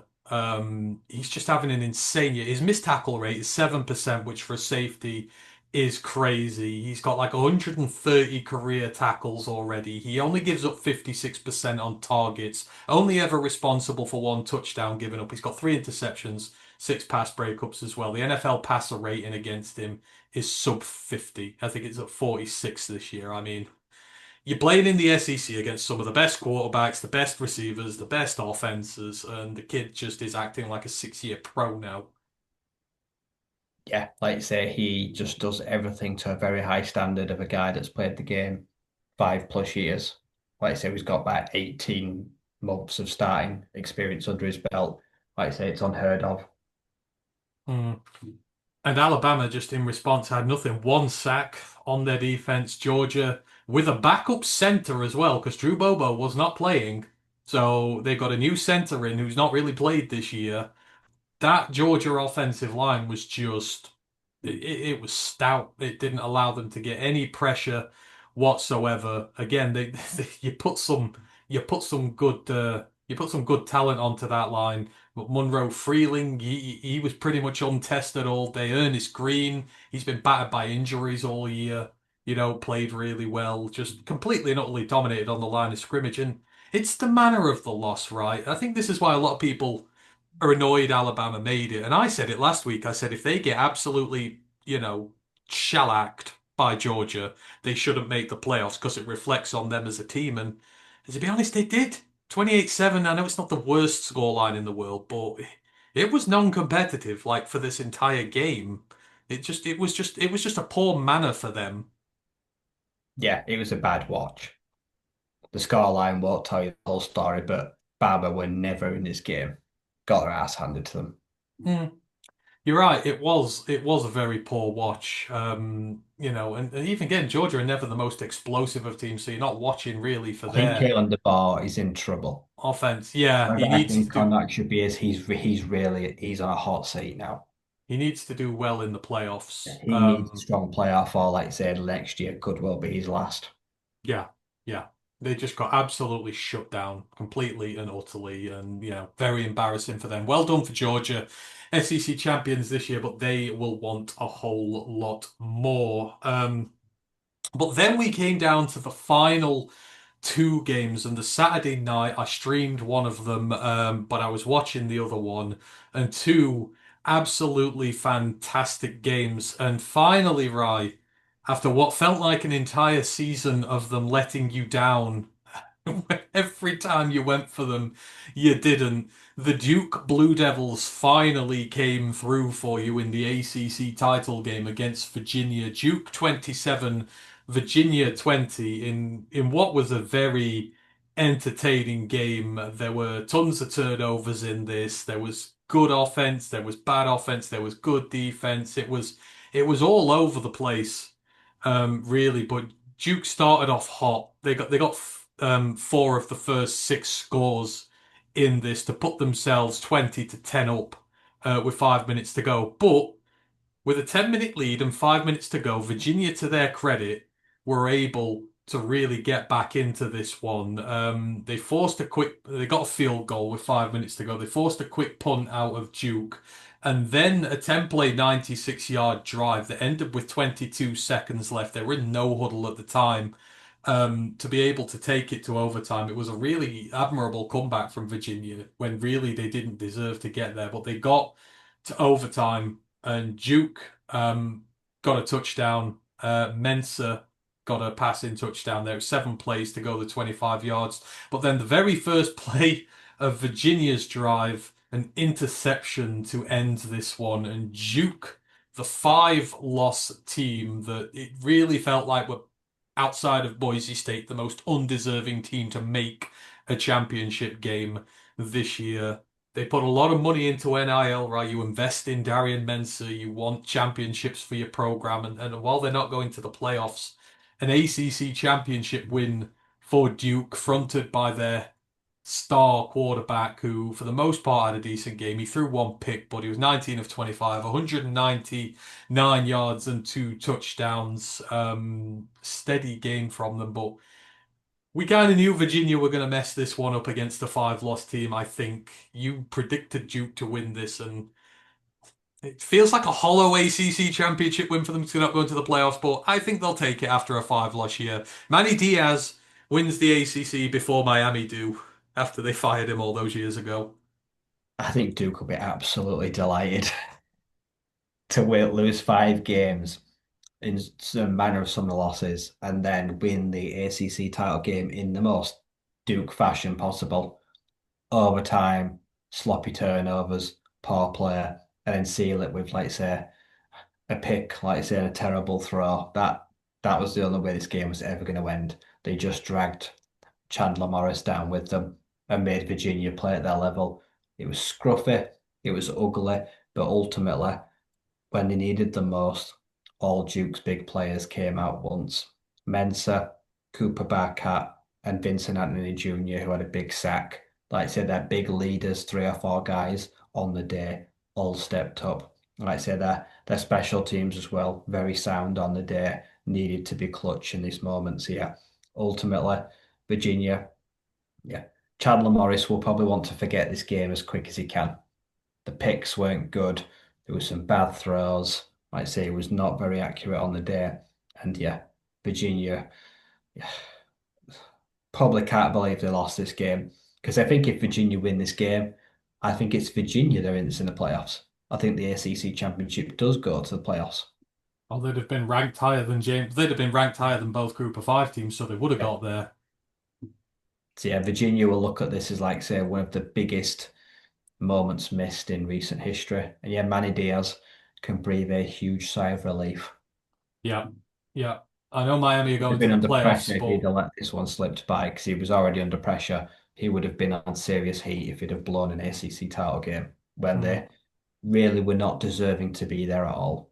no. And it'll feel justification for him again. Fired by Miami, went and resurrected his career elsewhere, came back down to Duke, and he's won an ACC championship before they have, which is kind of the funny one from this. But yeah, Duke are responsible for a lot of the problems that happened with the playoff committee this week. If Virginia had got in, it would have been a lot easier because that is another guaranteed team you can put in and take a group of five team out. But yeah.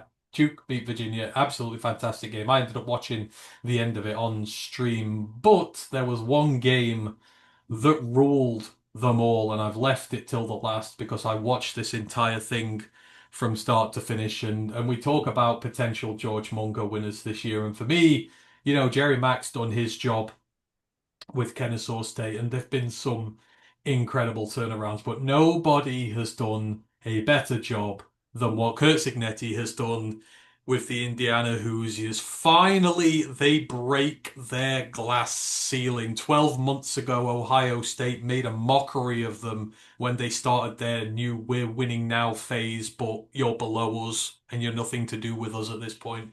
Indiana went away, they reloaded. They came back this year with a Heisman caliber quarterback, but more specifically, one of the best, probably the best defense in the nation. They needed to keep it low scoring, and they did. Indiana 13, Ohio State 10.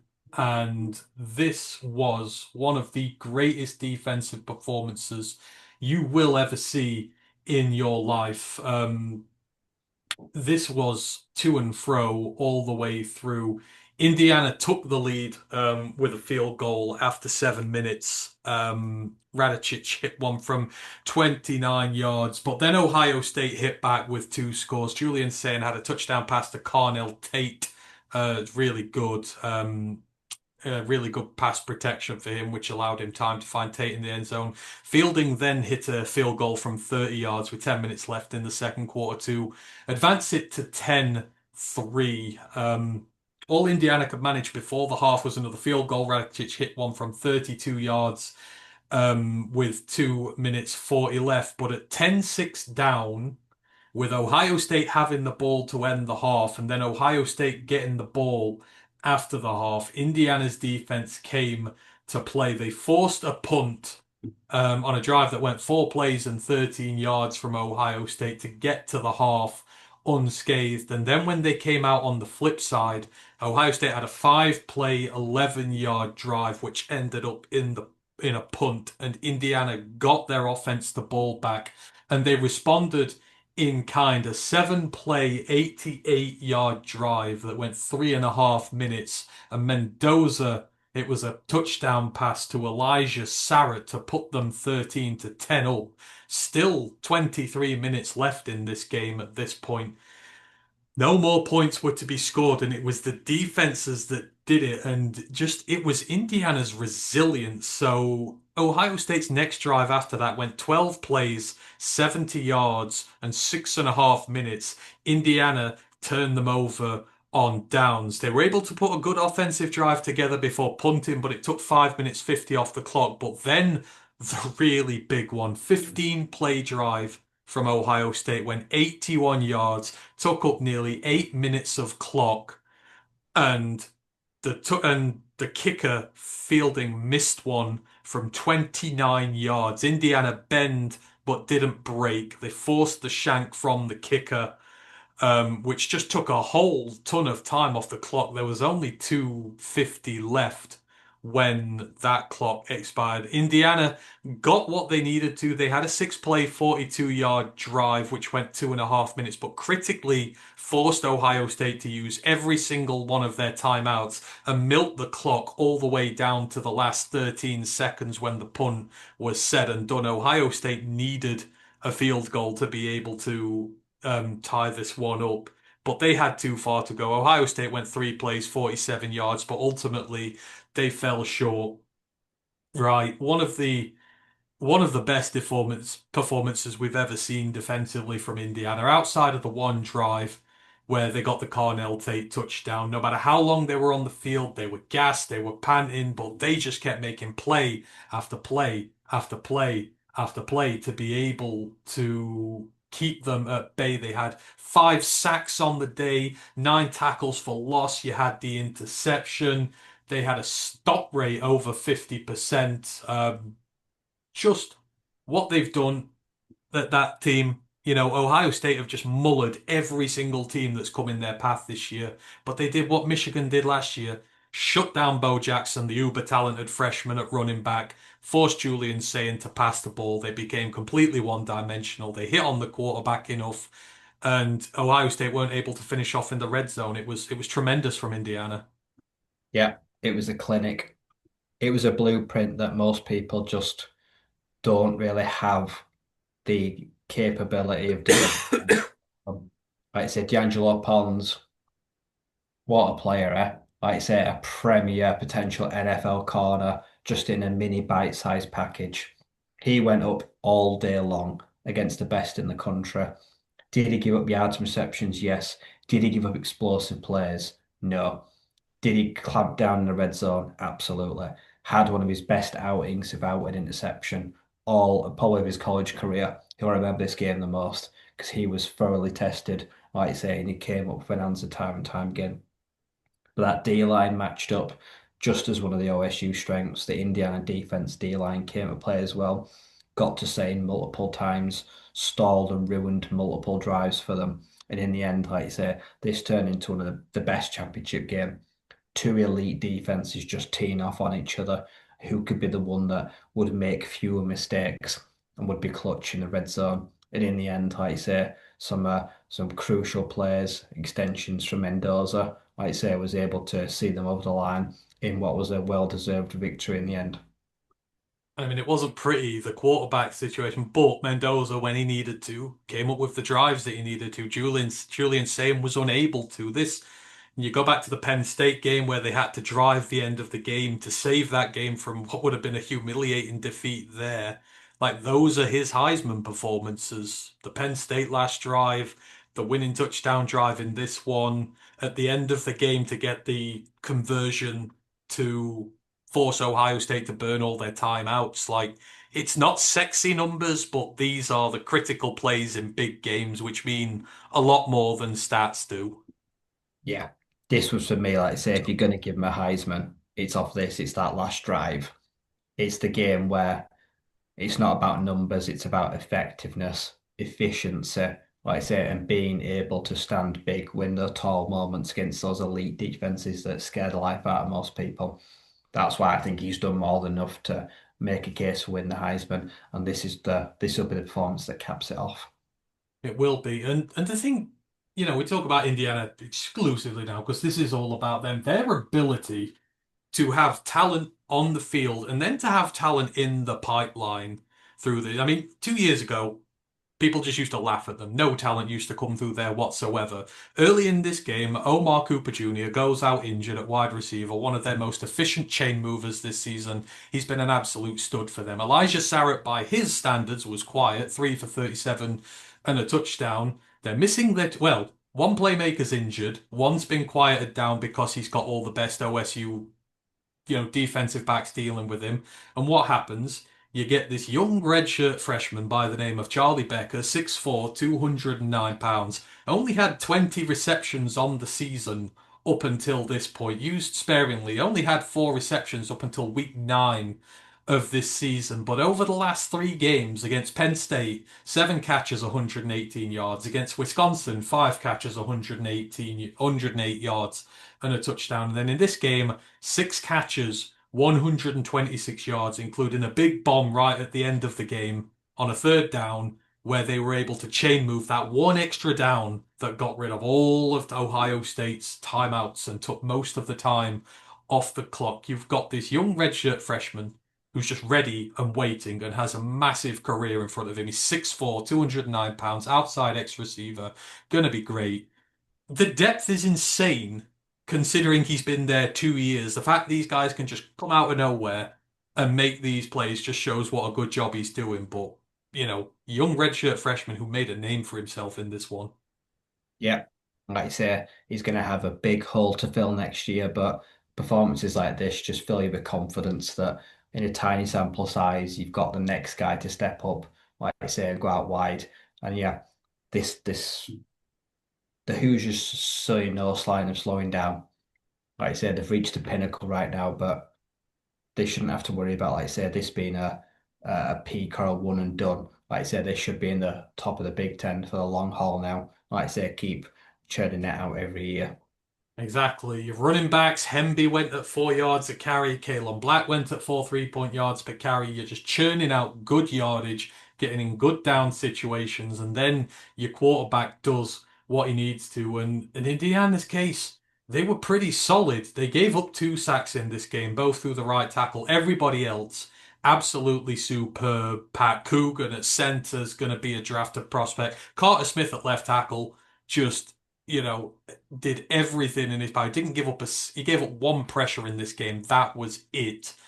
Caden Curry was the only one on this Ohio State defense who really came to play, and he got hurt during the game, which probably had some influence on it there. But in terms of their offense, Indiana's flowed perfectly. But then the defense, you come to it. You got one of the best defensive tackle pairings going, Mario Landino, another sack for him.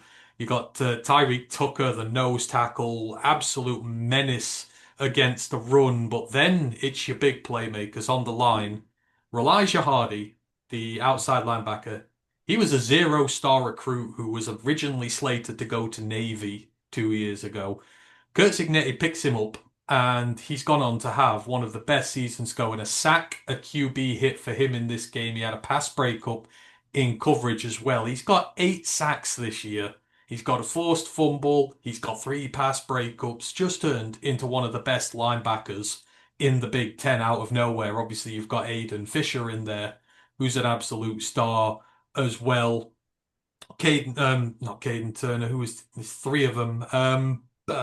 I can't remember the other one. Isaiah Jones, 2 sacks on the day from his linebacker position. This D line opens up rushing lanes for these linebackers to make plays. And then on your secondary, you mentioned Pons, but Louis Moore, 5th interception of the year for him at free safety, just jumped a route where Julian Sayin didn't even see him coming. Sorry, 6 interceptions for him on the year. The other safety, Amari Farrell's got 4.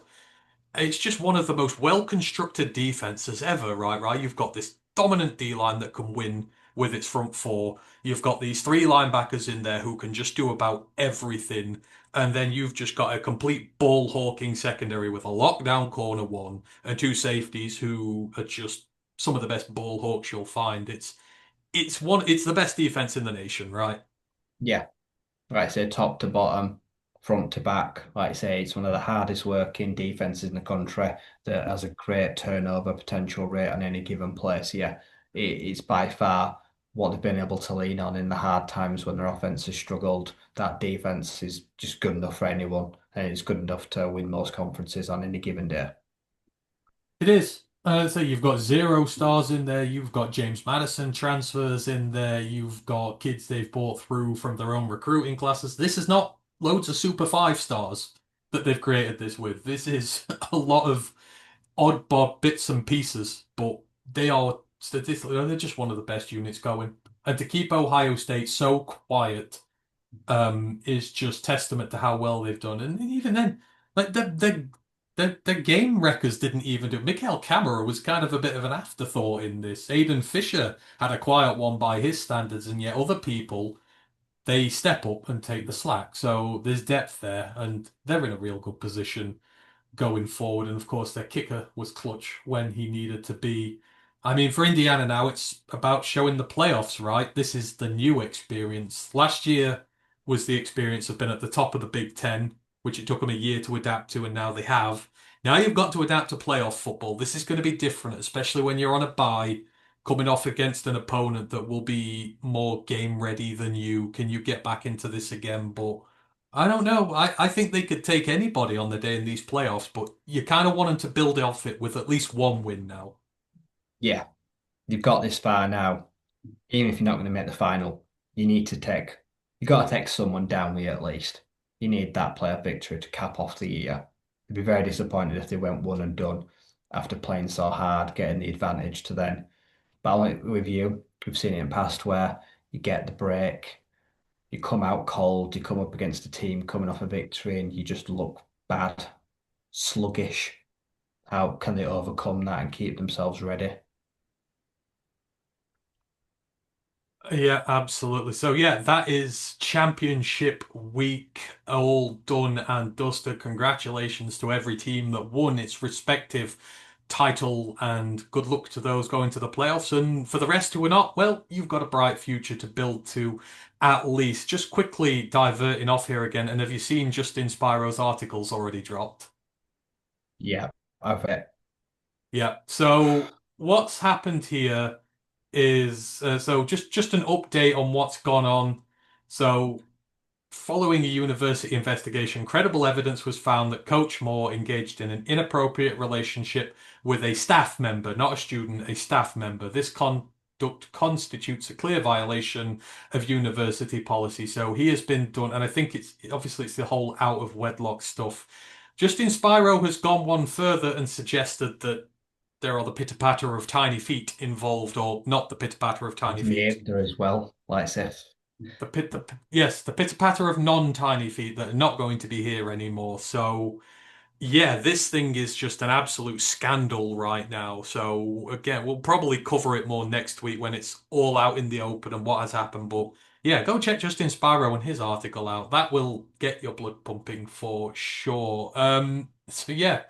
Where were we? Right, we're done with that. So yeah, just recapping the conference winners. James Madison win the Sun Belt, Kennesaw State win the CUSA, Tulane win the American, Boise State win the Mountain West, Texas Tech win the Big 12, Western Michigan win the MAC, Georgia win the SEC, Indiana, the Hoosiers win the Big Ten, and Duke win the ACC.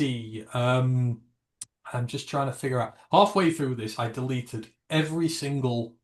I, ju- I deleted all my internet browsers I got up and all the pages I got up, so I've lost half of the things I was going to talk about. I did have a center class thing. Obviously, you've all been asking about centers, and I have gotten around to it, but a lot of my work was on here, and I've just deleted it all off. So I think what we'll do, because we've been going about 2.5 hours at this point, there's a lot been on.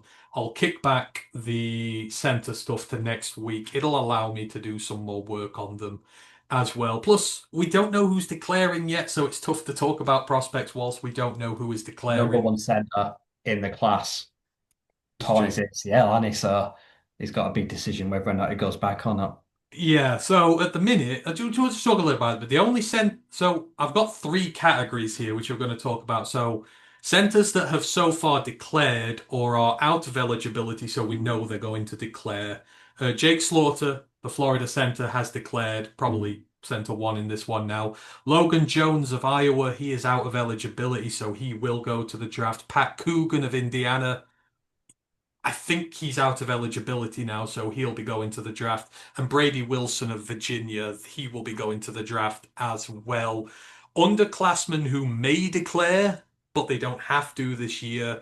Obviously, Ryan's mentioned you've got Connor Lew out of Auburn, but he's coming off a torn ACL, so we'll see what he does. You've got Parker Brailsford at Alabama, but quite frankly, he's had a rubbish year. After last Probably could week, do with staying. He could probably do with staying in college for another year. And then, of course, you've got Yapani Lalulu from Oregon. He's a junior this year. So those are the better underclassmen who can declare. And then I've got a little list of nobodies who you need to know about because they're not going to be nobodies in a couple of months' time when the draft process is underway. But I will leave that one as a cliffhanger for next week. But there are two or three guys I really love in this nobodies to know list. So yeah, we'll do that in more due course because we've been going 2.5 hours now. We need to edit this and get it live. So don't think there was anything else for this week. Is there anything else you want to mention while we're here? Anything we forgot about, or are you? nope. No. I mean, the portal's crazy. I mean, players are entering the portal, but they're not yet committing. Yes. Hang on. We can do that before we go. We'll have a look at Hayes's page and see who is coming up and who is not coming up at this point. There's been a load of people hitting the portal. There's not, you can't go to a new team at the minute until January now, right? You can't sign till January now. That comes into force this year, yeah. So you can Yeah. go in the portal now, but you can't go to a new team till January.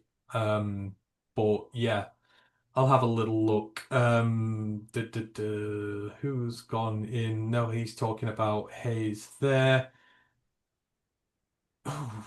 This, you know what? It's going to be interesting to see. Quarterbacks will be the interesting one here. Jaden Craig, the Harvard QB, is in the portal, and I've heard a lot of team podcasts talking about this. I know the Boston College guys are absolutely infatuated here.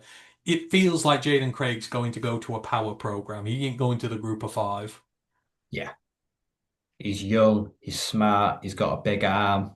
Like you say, he feels destined to go to a power five school. Yeah, he does indeed. Big name to watch is the West Florida D2 quarterback, 6'2", 210 Marcus Stokes. I've just He's seen already got his offers thing. from FSU, ODU, Buffalo, Iowa, JMU, Boston, Wisconsin. He's nominated for the D2 Heisman this year. So he's looking like a really big name to watch as a potential, like say, next D2 star, maybe the next Trinidad Shamblist. That's it. Everyone will be there after that.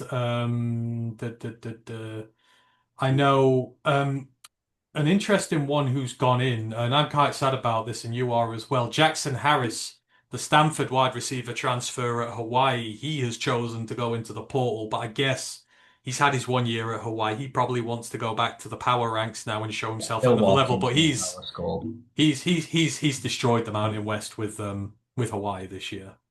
Yeah, like you say, he's a big, dominant, tall, skinny, lanky figure that's a good outside receiver. Had a big year.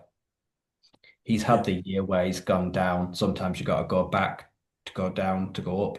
He should walk into a comfortable P5 before, yeah, have a big year before the draft. He should indeed. Edwin Joseph Jr., the Florida State safety starter, he's gone into the portal. He had that bust up with Norvell on the field, so I'm not surprised that has happened. Jalen Lucas has gone in from, Clemson safety from star, Khalil Barnes.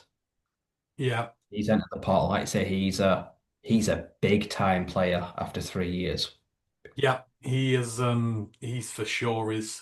Mercer center Gavin Marks has gone in the portal. You assume he's going with his head coach to Toledo. He was a true freshman who started 10 games this year. But if anyone's looking for a center and wants to try and steal him, that might be a place to go. There was some Nico more. Harris Yale, like I say, he led the entire country in yards per game because he only played 10 games, Yeah, 100 yards every game he played. Lord, you're Power gonna. forward potential there from the Ivy League.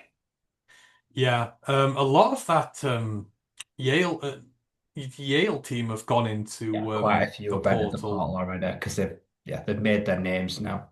Yeah, unfortunately for you, mile marker, Minnesota running back Farmay Ijaboy has gone into the portal. 500 yards, 3 touchdowns for him this year, which is a shame because I think Jackson, oh sorry, the starter he's out of eligibility this year. I'm sure he is. He must be at this point in time. Then So, I was looking for a starting corner. Javen Robinson, the Arizona State corners entered the portal. Two oh yeah. starters as well. Got the pick against BYU last year to make a title game. One of the prominent P4 defensive backs in the portal right now. Huge loss for the Sun Devils, that. Yeah, absolutely it is. As we mentioned, Yale wide receiver Nico Brown is in the portal. 1,085 yards and 11 touchdowns for him. How high does he go? Do you reckon he gets a power gig? Uh, Probably top end G5. Top end I don't G5? think he wants to get buried on a depth chart. No, that's the only He wants to trouble. And go I somewhere guess, like say where he can start. yeah, you don't want to waste eligibility 'cause you don't know how much eligibility these guys have got, do you? JUCO years don't count to eligibility no more, but FCS years do. I know Isaac Wilson's gone in the portal. Zach's younger brother. He's obviously not going to get any lookouts really there. Um, Michael Richard is in the portal from Louisiana Tech. He was in um, one of my to watch teams a year ago. He was a great freshman. He was a freshman All-American for Louisiana Tech. So if you want a good corner, get Michael Richard from Louisiana Tech. I think your left tackle gone in the portal as well. Yeah, Yeah. Um, about 30 games. yeah. New Hampshire offensive tackle Tolu Olajide's gone in there. He's an All-American in the FCS. He's got 1 year left. Yeah, there's a ton of talent coming in from the FCS this year, as always. Um, but yeah, we will keep an eye on it. We'll have a look at the portal more as obviously it's just going to open up and it's going to keep getting Like you worse say, day by nothing's day going to now. change really for the next couple of weeks. They're just going to be sat there. Yeah, they'll be in, but they can't do anything. I'm sure until January. I swear the rules do come in this year, but I don't know. I could be wrong. Anyhow, we'll see.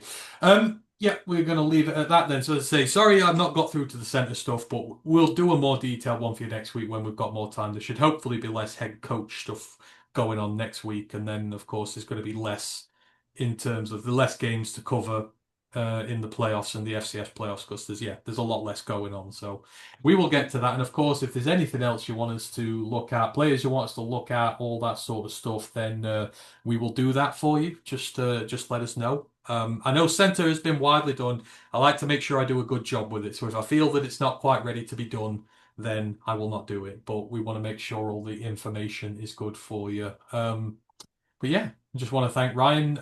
Next show's coming up.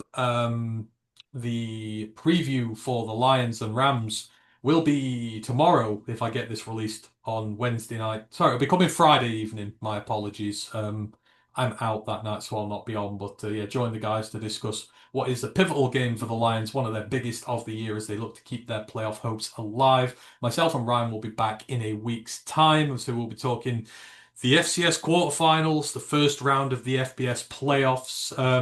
We got the Army Navy game this week as well. That is on Sunday. So go Navy, beat Army. And I know Brent will agree with me on that one, but looking forward to seeing those unis in action. And then, yeah, we'll be doing some work on centers and maybe we'll do some other little bits and bobs with players as well. But yeah, just remains me to thank Ra. We shall see you again very soon. Thank you ever so much. Have a lovely evening and we shall see you soon. One Pride.